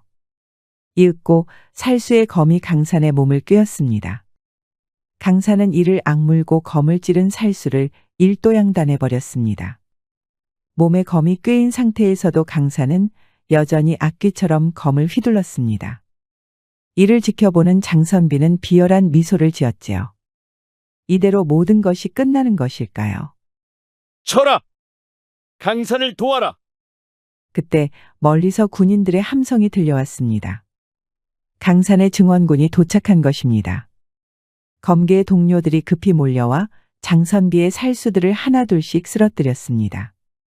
장선비는 자신이 이끌던 무리들이 모두 체포되는 것을 보고 경악했습니다. 어떻게? 장선비는 결국 살수들과 함께 사로잡혀 포박되었습니다. 그 모습을 보고 청화는 잠시 안도했으나 옆에서 피투성이가 된 강산이 바닥에 쓰러지는 것을 보고 달려갔습니다. 강산의 숨은 이미 가늘어져 있었고 청화는 그의 머리를 부드럽게 안아 올렸습니다. 강산, 제발 정신 차리세요. 강산은 힘겹게 눈을 떴고 희미한 미소를 지으며 마지막 말을 건넸습니다. 그런 표정은 또 처음 보는 구려. 안 돼요. 제발 부탁이니 조금만 버텨주세요. 가서 치료를 받으면 될 거예요. 나는 여기까지인 것 같소. 허나 그대는 부디 행복하게 살기를 바라겠소. 청화는 눈물을 흘리며 강산의 얼굴을 쓰다듬었습니다. 하지만 강산의 숨은 점점 가늘어졌고 마침내 눈이 천천히 감기며 움직임이 멈췄습니다. 청화는 그의 얼굴을 쓰다듬으며 눈물을 쏟아냈습니다. 그렇게 청화는 강산을 품에 안고 눈물 속에서 마지막 순간을 지켜보았습니다. 한양은 바로 코앞이었지만 그들은 함께 도착할 수 없었습니다. 그 이후 모든 것은 일사천리로 처리되었습니다. 청화는 큰 중요한 참고인으로 취급받아 보호받았고 장선비의 비리를 속속히 고발하였습니다. 결국 장선비는 명나라와 내통의 내란을 꾸민 혐의로 멸문당하였지요. 청와는 큰 상과 재물을 받았지만 그 모든 것이 공허하게 느껴졌습니다. 청와의 곁에서 가장 중요한 사람은 이제 없었기 때문이죠. 허나 마음속에는 강산과 함께했던 기억이 깊이 새겨져 있었습니다. 강산이 목숨을 걸고 지켜주었던 그 순간들이 청와에게는 너무나도 소중했기에 매일 강산을 기리며 그리워했습니다. 청와는 받은 재물을 어려운 이들을 위해 나누어 주기 시작했습니다. 거리의 아이들에게 옷과 음식을 나눠주고 도움이 필요한 사람들에게 자비를 베풀었습니다. 그리고 청와는 더 이상 화려한 기방에 머물지 않았습니다. 조용한 시골로 떠나 강산과 함께했던 기억을 안고 홀로 살아가기로 결심했습니다. 청와는 매일 강산이 있는 하늘을 바라보며 그에게 속삭였습니다. 그대가 원했던 대로 나는 이곳에서 홀로 오롯이 정직하게 살고 있어요. 하오나 그대가 없다는 것이 너무나도 가슴 쓰라리게 아프네요. 청와는 강산과의 추억을 가슴속에 품고 세상을 위해 작지만 따뜻한 빛을 나누며 평화로운 여생을 보냈습니다. 남자의 진정한 사랑을 알게 된 청와는 마음을 다잡고 베풀면서 사는 삶을 선택하였습니다. 우리도 다른 이들에게서부터 사랑을 요구하기보다는 도리어 나누며 살아야겠습니다. 곧 다음 이야기가 재생됩니다. 잠시만 기다려주세요. 때는 정묘호란의 상흔이 채 가시지 않은 시기. 조선은 전쟁의 후유증과 불안한 정세로 혼란스러웠습니다. 반면 도망친 노비와 범죄자들을 추포하여 포상금을 받는 추노꾼들은 때 아닌 황금기를 맞이하였지요. 그중 이강백이라는 사내는 독보적인 실력을 자랑하는 추노꾼이었습니다. 이강백, 그대가 추노꾼 중 으뜸가는 이라고 들었다. 그 소문이 사실이더냐? 소인의 몇 없는 재주이지요.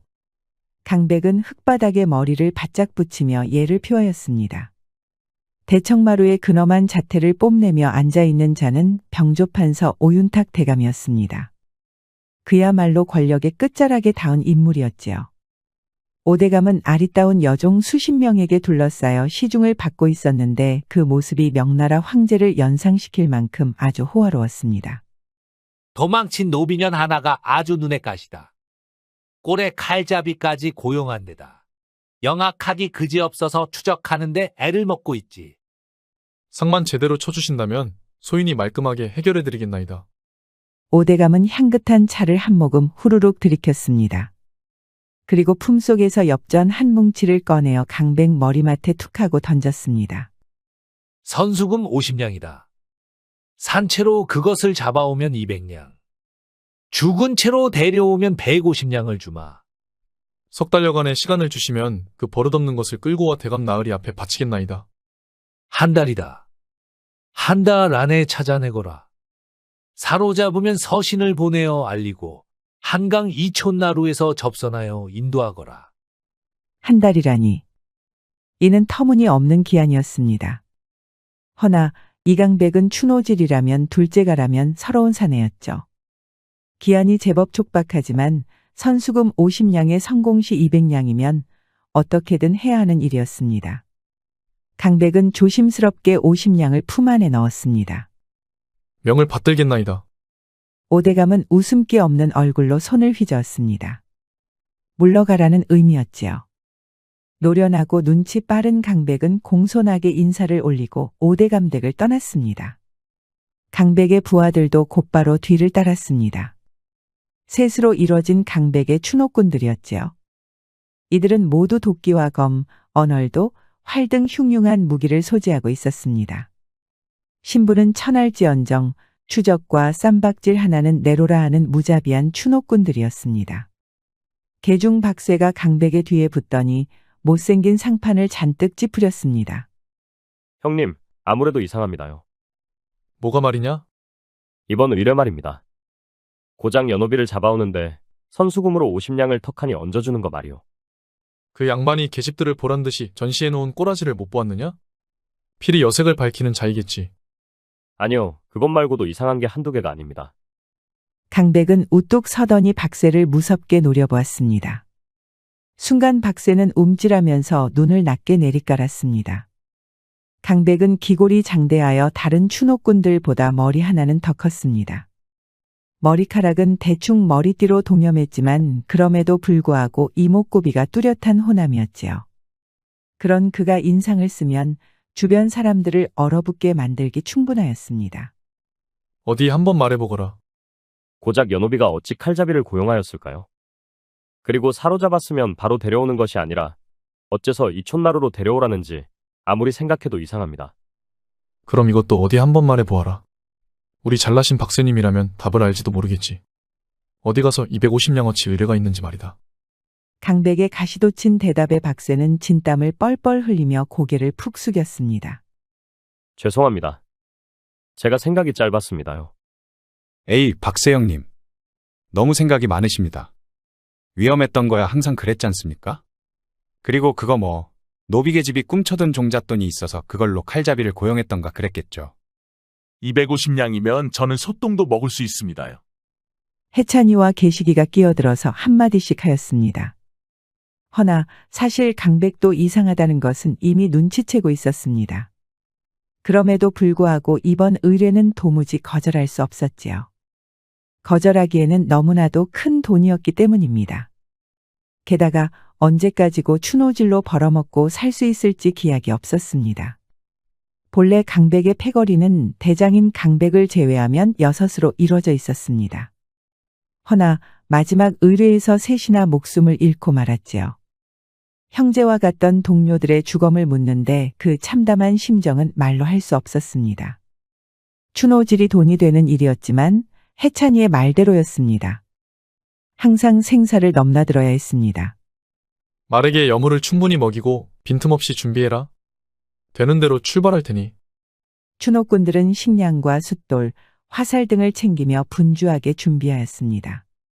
그리고 날이 밝기 전 어스름한 새벽녘에 출발하였습니다. 모두들 말이 내뱉는 숨소리처럼 묵직한 각오로 무장을 점검하였지요. 간다. 이강백과 그의 무리는 연호비, 소윤의 뒤를 추적했습니다. 소윤은 아주 까다로운 사냥감이었습니다. 매우 기민한 데다 흔적을 숨기는 것에도 능숙하였거든요. 소윤은 추적자들을 따돌리기 위해 주변 환경을 철저하게 이용했습니다. 개천이나 억새풀밭 같은 자연 지형을 활용하여 교묘하게 발자국을 지우고 계곡 근처에서는 물길을 따라 이동하며 추적을 피했습니다. 또한 갑자기 방향을 틀거나 가짜 흔적을 남기는 등 추노꾼들의 동선을 끝없이 흐트러뜨렸습니다. 과연 만만치 않은 계집이로구나. 하지만 강백의 추적 실력도 만만치 않았습니다. 강백은 발자국의 미세한 차이와 사라진 흔적들을 읽어내는 감각이 남다른 사내였습니다. 소윤이 물길을 따라 흔적을 지우려 한 것조차 강백은 단번에 눈치채고 물속에 남은 자잘한 돌의 움직임이나 물풀의 상태로 소윤이가 갔던 방향을 정확하게 추적해 나갔습니다. 여기다. 저기서 방향을 틀었군. 강백은 소윤이 일부러 난 발자국을 확인한 뒤 진짜로 도망친 흔적을 찾아냈습니다. 강백의 부하들도 그의 출중한 실력에 매번 감탄했습니다. 하지만 시간이 지날수록 강백과 그 무리들은 지쳐갔습니다. 밤낮으로 쉬지 않고 추적했기에 피로가 극에 달한 것이지요. 이러다 정말 엉덩이가 납작해지겠습니다요. 죽을 맛입니다. 잠시 쉬었다가 갑시다. 노비 계집도 분명 지쳤을 것입니다. 이렇게 빡빡하게 쫓으면 우리 먼저 쓰러지겠습니다. 손가락이 곱아서 감각도 없습니다요. 아우들의 말도 일리 있습니다, 형님. 오늘 밤 정도는 쉬고 일찍 출발하는 것이 어떻겠습니까?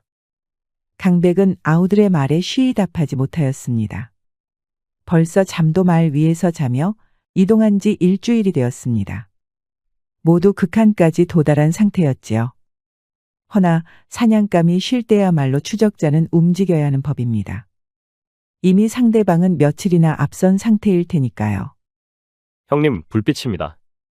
강백이 갈등하며 결정을 내리고 못하고 있던 차에 어두운 숲길에서 밝은 불빛이 보였습니다.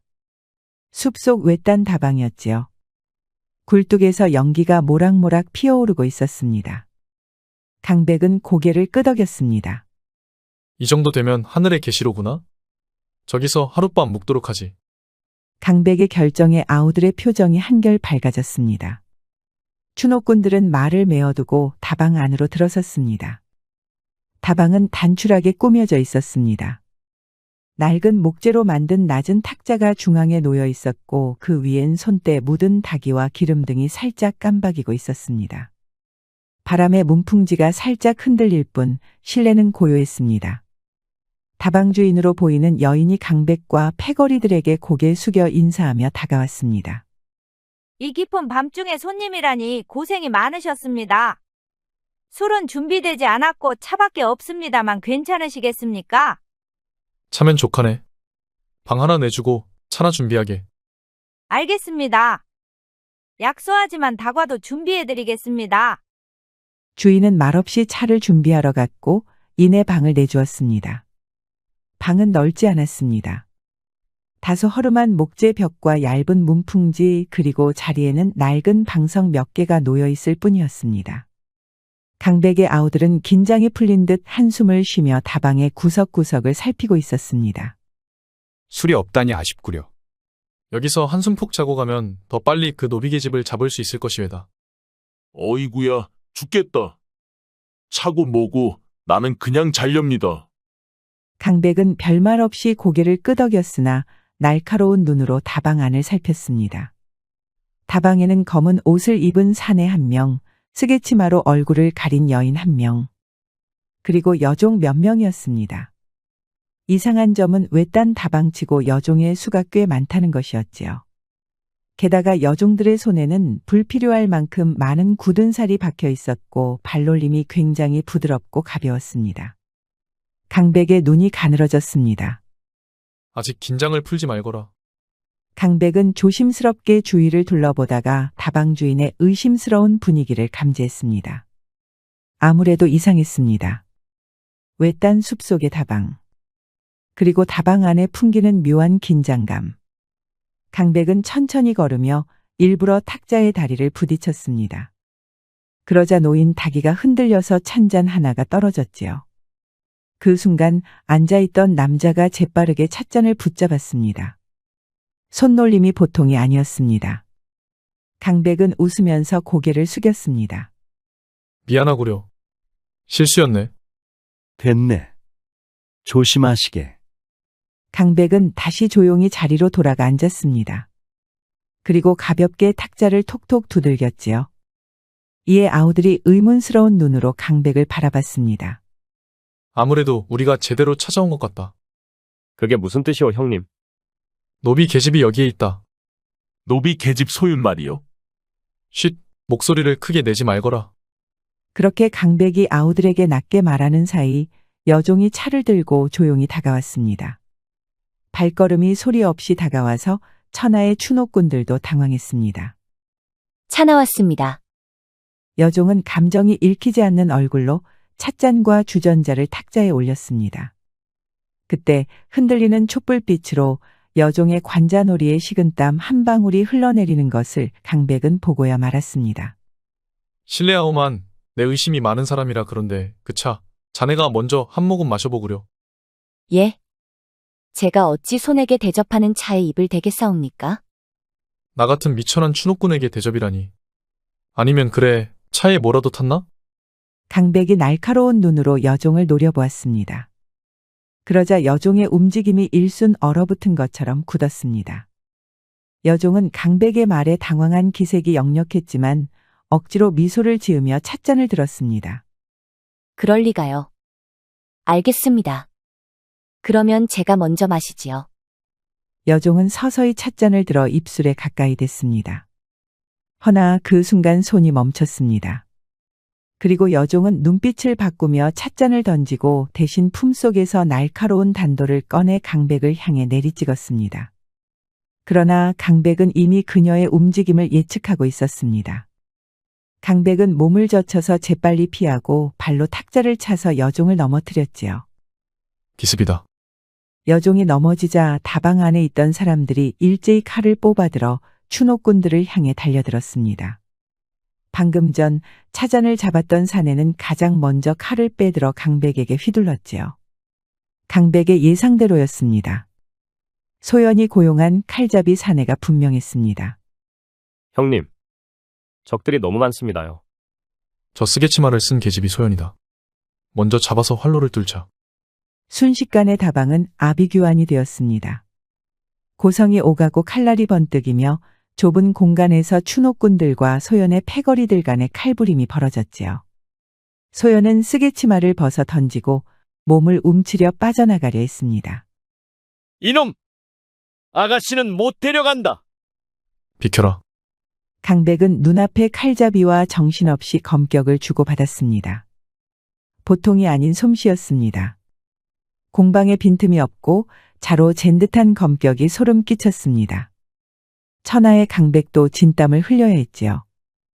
허나 이는 칼잡이 쪽도 마찬가지였습니다. 강백의 검격은 강건했고 궤적이 변화무쌍하여 예측이 쉽지 않았습니다. 주변의 여종들은 행여 휘말릴까봐 차마 끼어들지도 못하였습니다. 이에 반의 계식과 해차는 광포하게 창과 도끼를 휘두르며 여종들을 밀어내었습니다. 형님, 이 계집들도 보통이 아닙니다. 요즘 다방에서는 다도가 아니라 무술을 배우나 보구나. 박새는 힘겹게 창을 휘두르며 사방에서 들어오는 단검 공격을 막아내야 했습니다. 헌데 그 사이 계시기가 작은 몸을 잔뜩 숙이고 은밀하게 기어서 소연을 붙잡았습니다. 그리고는 목에 날붙이를 들이대었지요. 형님, 잡았습니다. 잡았어요. 잘했다. 계식의 외침에 다방 안은 일순간 얼어붙었습니다. 칼날의 빛이 어둠 속에서 번뜩였지만 계식이 소연의 목에 날붙이를 들이대자 소연의 패거리들도 잠시 움직임을 멈췄습니다. 비겁한 놈들! 아녀자를 인질로 삼다니! 강백은 피식 웃으며 검을 쥔 손을 들어올렸습니다. 얼굴엔 땀방울이 맺혀 있었지만 그 눈빛은 여전히 냉정하고 흔들림 없었습니다. 기습을 걸어온 주제에 할 말은 아니지. 못하는 놈들인지는 모르겠지만 꼼짝도 하지 말거라. 여기서 조금이라도 움직이면 저 계집의 목숨은 없다. 강백의 으름장에 다른 이들은 모두 뒤로 물러섰습니다. 분한 기색이 역력했지만 어쩌겠습니까? 그 사이 강백과 패거리들은 다방을 빠져나왔습니다. 강백은 뒤로 물러서며 한 손에 검을 든 채 소연을 주시했고 계식은 여전히 소연의 목에 날붙이를 바싹댄 채로 그녀를 끌고 갔습니다. 뒤따라올 생각은 하지 않는 것이 좋다. 칼잡이는 검을 든 채 이를 갈며 강백을 노려볼 뿐이었습니다. 추노꾼들이 소연을 인질로 삼고 있는 한 함부로 움직일 수 없었으니까요. 다만 단순히 돈으로 고용된 칼잡이 같지는 않았습니다. 검솜씨며 노비인 소연을 아시라고 칭하는 것부터가 영 수상했습니다. 허나 강백에게는 더 이상 중요한 문제가 아니었습니다. 강백과 추노꾼들은 황급히 다방을 빠져나와 말에 탔습니다. 곧바로 나루터로 향해야 했지요. 어차피 놈들은 우리를 쫓아올 것이다. 그러니 서두르자. 예, 형님. 내 놈들은 모두 큰 실수를 하고 있는 거다. 지금이라도 이를 당장 풀어라. 구군이 걸린 문제란 말이다. 혀를 잘리고 싶지 않으면 입 다물어라. 강백은 소연의 말을 무시한 채 어둠 속을 달렸습니다. 박세, 내가 먼저 가서 대감에게 연락을 하거라. 우리는 나루터로 가겠다. 알겠습니다. 그러면 다시 뵙겠습니다, 형님. 강백은 꽁꽁 묶은 소연을 앞에 앉혀 말을 몰았습니다. 허튼 짓 하면 곧바로 목숨을 끊을 수 있는 거리였죠. 허나 소연은 어째서인지 차분하게 앉아 있었습니다. 이쯤 되니 강백도 마음에 걸렸습니다. 이 여인은 보통 노비가 아니었습니다. 무언가 알 수 없는 일이 벌어지고 있고 강백과 추노꾼들은 불도 없이 어두컴컴한 어둠 속을 발가벗겨진 채 나아가는 느낌이었습니다. 소연도 그런 강백의 불안감을 읽은 것일까요?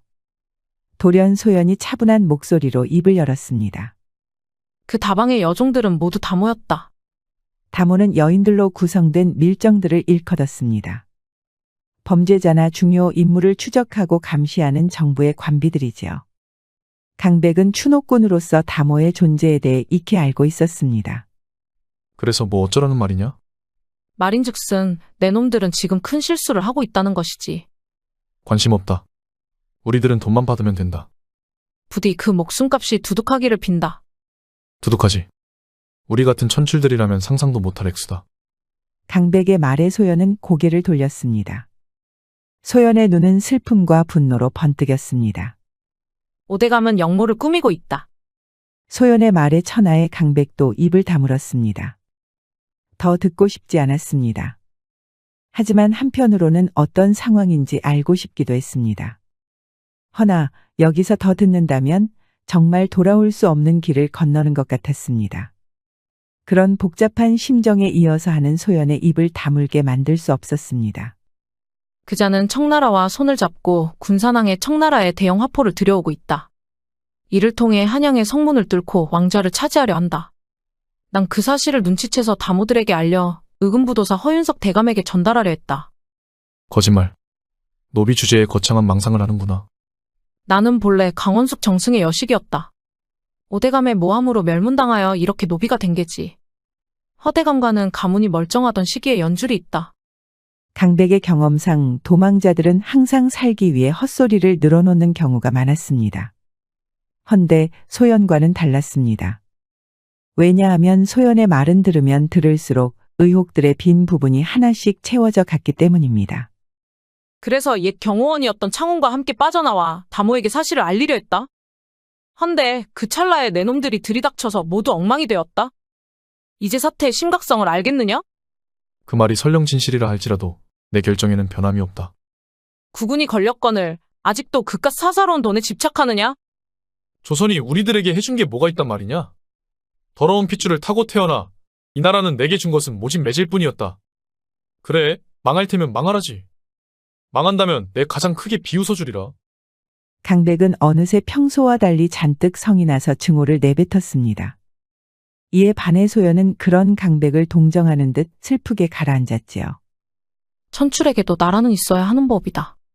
그건 저 위에 거만하게 앉아서 내려다보는 자들에게 위한 것이다. 소연도 더는 말을 하지 않았습니다. 강백은 아닌 척 했습니다만 다소 마음이 흔들렸습니다. 그럴수록 250냥의 거금을 생각했습니다. 그리고 돈 때문에 죽어야 했던 아우들의 얼굴을 떠올렸죠. 강백은 강하게 말고삐를 움켜쥐었습니다. 그 돈만 있으면 나라가 망하든 말든 상관없었습니다.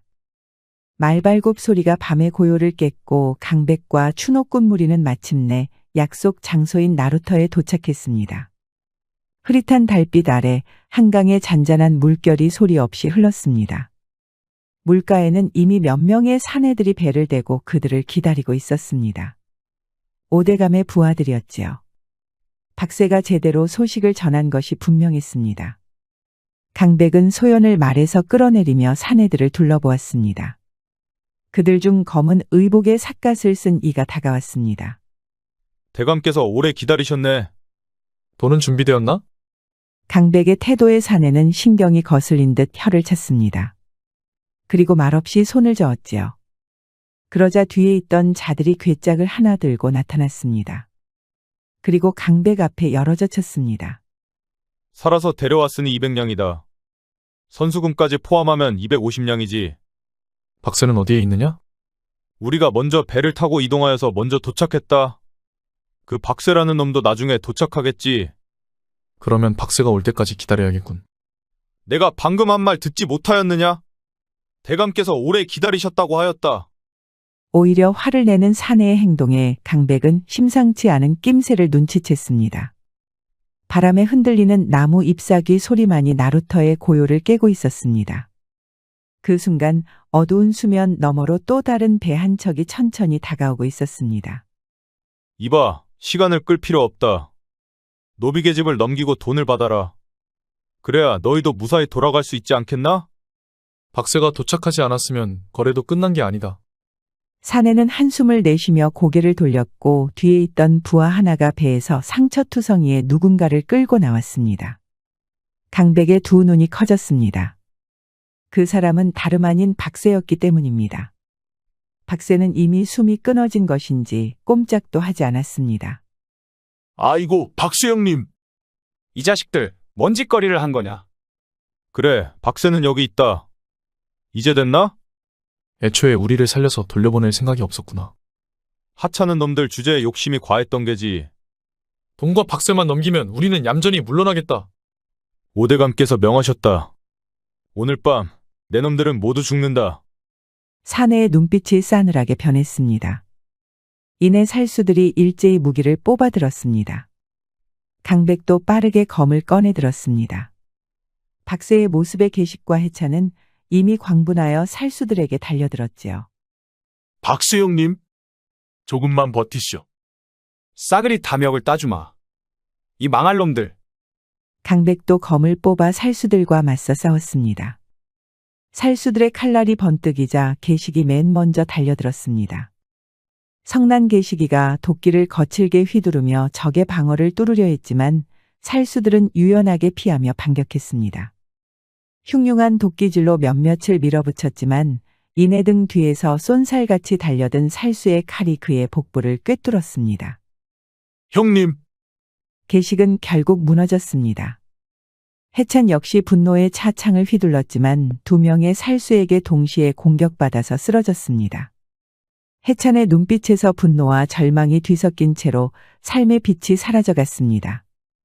홀로 남은 강백은 필사적으로 검을 휘둘렀습니다.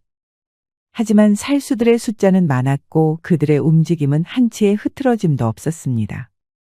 이내 강백의 허벅지에 칼이 박혔습니다. 강백은 이를 악물고 버텼지만 다리에 힘이 저절로 풀려서 무릎을 꿇어야 했습니다. 보잘것없구나. 죽음조차 말이다. 살수는 이죽거리며 강백의 목에 검을 들이대었습니다. 결국 이렇게 끝이 나는 걸까요? 허나 그 순간 죽은 줄로만 알았던 박세가 남은 힘을 짜내 달려들어 강백을 밀쳤습니다. 살수가 강백에게 휘두른 검은 박세가 대신 맞고 말았지요. 형님, 어서 도망치십시오. 박세는 그 말을 끝으로 숨이 끊어졌습니다. 강백은 멍하니 박세를 바라보다가 이내 정신을 차리고 소연의 손을 잡아채 말에 올렸습니다. 온몸이 상처투성이었지만 형제와 같던 동료들을 잃은 아픔이 더 컸습니다. 강백은 소연을 태운 채 쏜살같이 나루터를 빠져나갔습니다. 등 뒤로 살수들의 고함 소리가 들려왔지만 서서히 멀어졌습니다. 해찬, 계식 박세야. 못난 형님을 둔 것을 용서해다오. 강백은 거기까지 말하고 의식을 잃어버렸습니다. 그리고 시간이 얼마나 흘렀을까요? 정신을 차리고 눈을 뜨자 낯선 천장이 보였습니다. 퀴퀴한 냄새가 나는 오래된 나무 지붕과 그 위로 스며드는 희미한 햇살이 눈을 간지럽혔습니다. 손을 들어 올리려 했으나 온몸이 쑤시고 칼에 베인 자리에서 날카롭고 뜨거운 고통이 밀려왔습니다. 강백은 힘겹게 고개를 돌리자 앉아있는 소연의 모습이 보였습니다.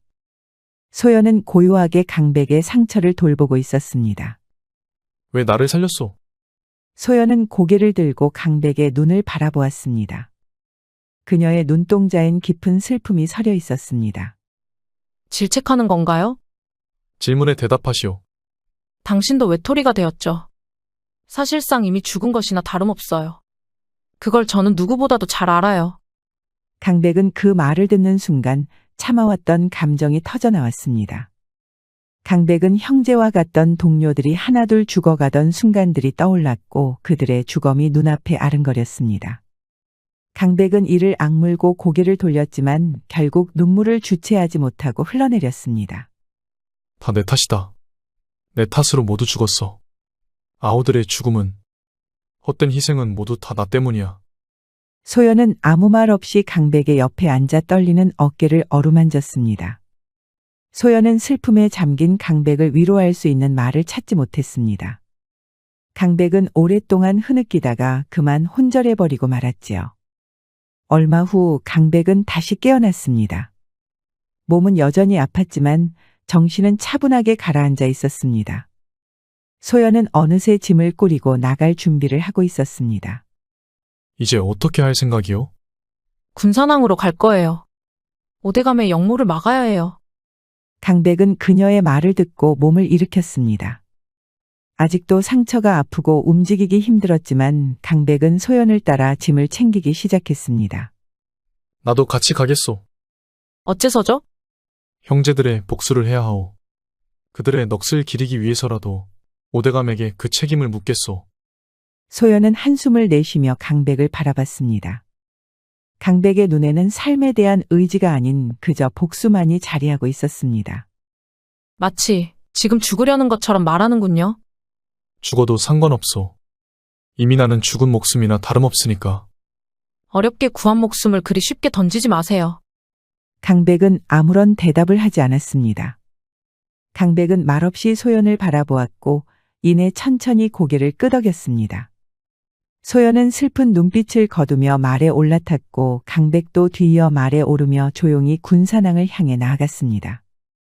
이강백과 소연은 군산항에 도착했을 때 이미 어둠이 짙게 깔려 있었습니다. 정박해 있는 배에는 5대감의 수하들이 분주히 움직이며 화포를 싣고 있었습니다.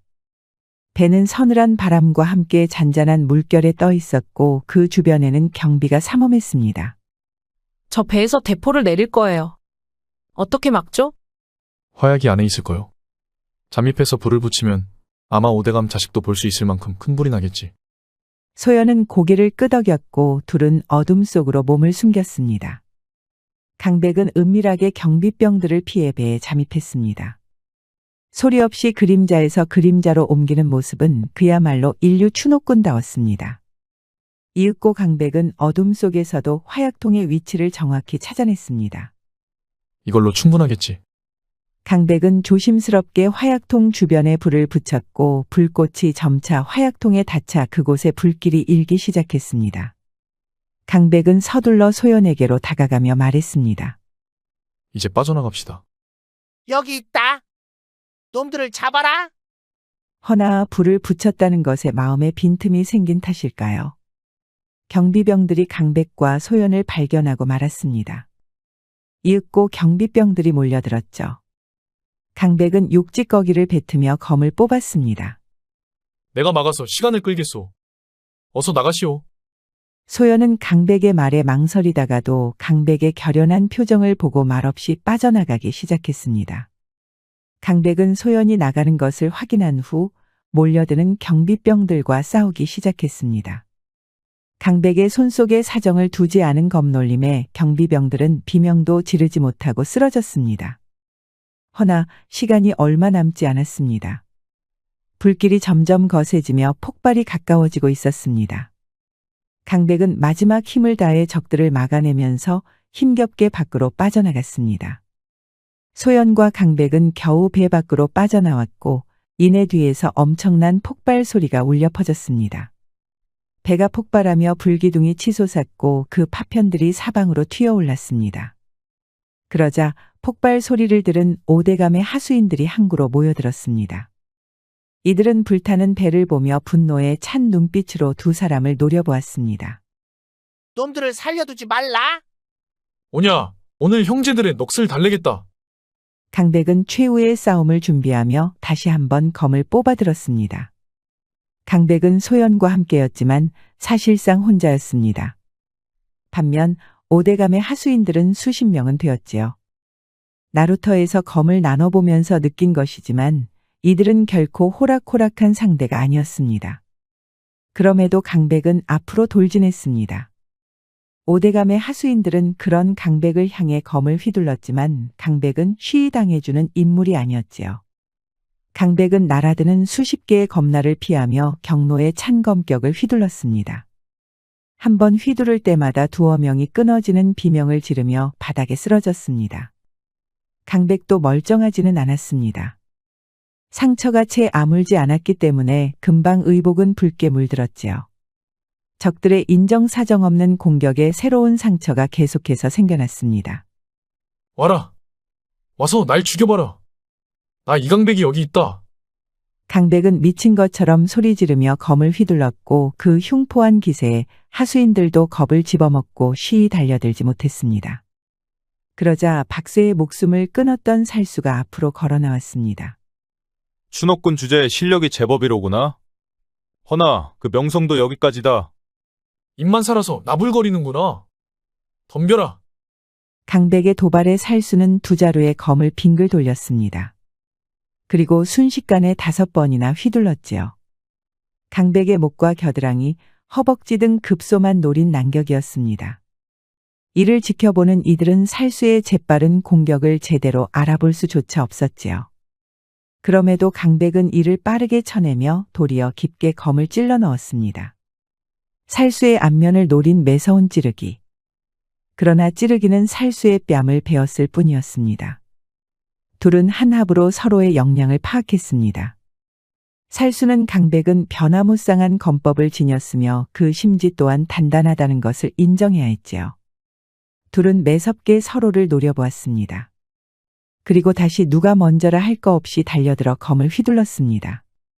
순간 강백의 검이 낮게 쳐올리며 날아들었고 살수의 쌍검이 교차하며 번뜩였습니다.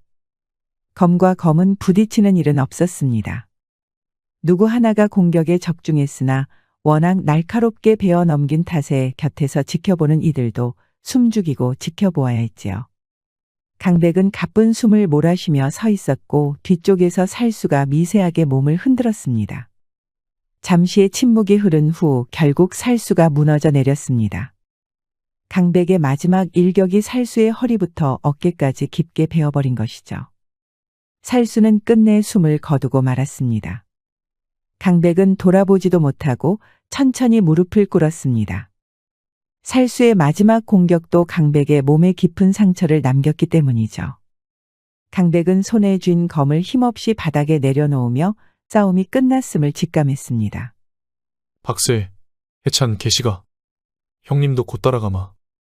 그 순간 멀리서 말발굽 소리가 점점 커지며 항구에 도착하는 것이 느껴졌습니다. 창훈이 이끄는 위금부 관원들이 칼을 빼들고 항구로 돌진해 왔습니다. 이들은 불타는 배와 쓰러진 자들을 보며 이내 칼을 거두고 현장을 장악하기 시작했습니다. 이놈들! 오대감의 영모죄가 이 자리에서 모두 명명백백하게 밝혀졌구나. 꼼짝도 말고 오랏줄을 받아라. 강백은 희미하게 미소를 지었습니다. 들려오는 소음들이 서서히 멀어져만 갔지요. 소연이 달려와 강백을 부축하며 소리를 질렀지만 이도 점점 사그라들었습니다.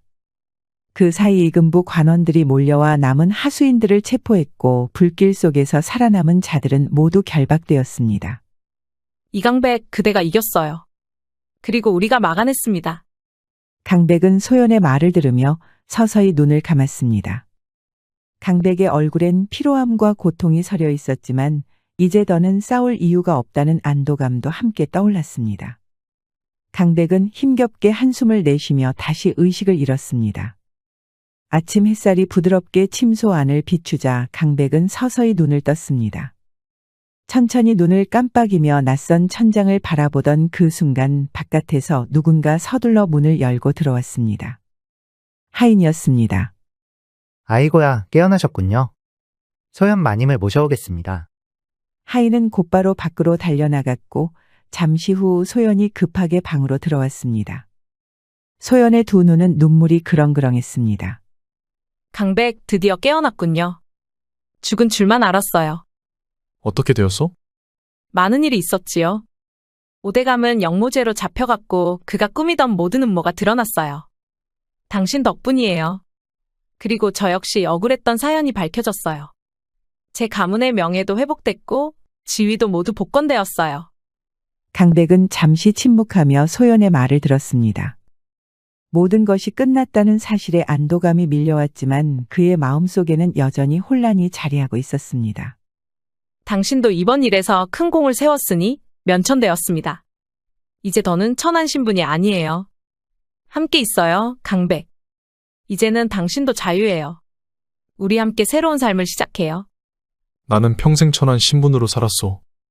나 같은 자가 그대와 어울릴 수 있겠소? 그런 말 하지 말아요. 그러니 제발 생각해봐요. 혼자라고 생각하지 말고요. 생각해보겠소. 조금 더 쉬면서 고민해보지요. 알겠어요.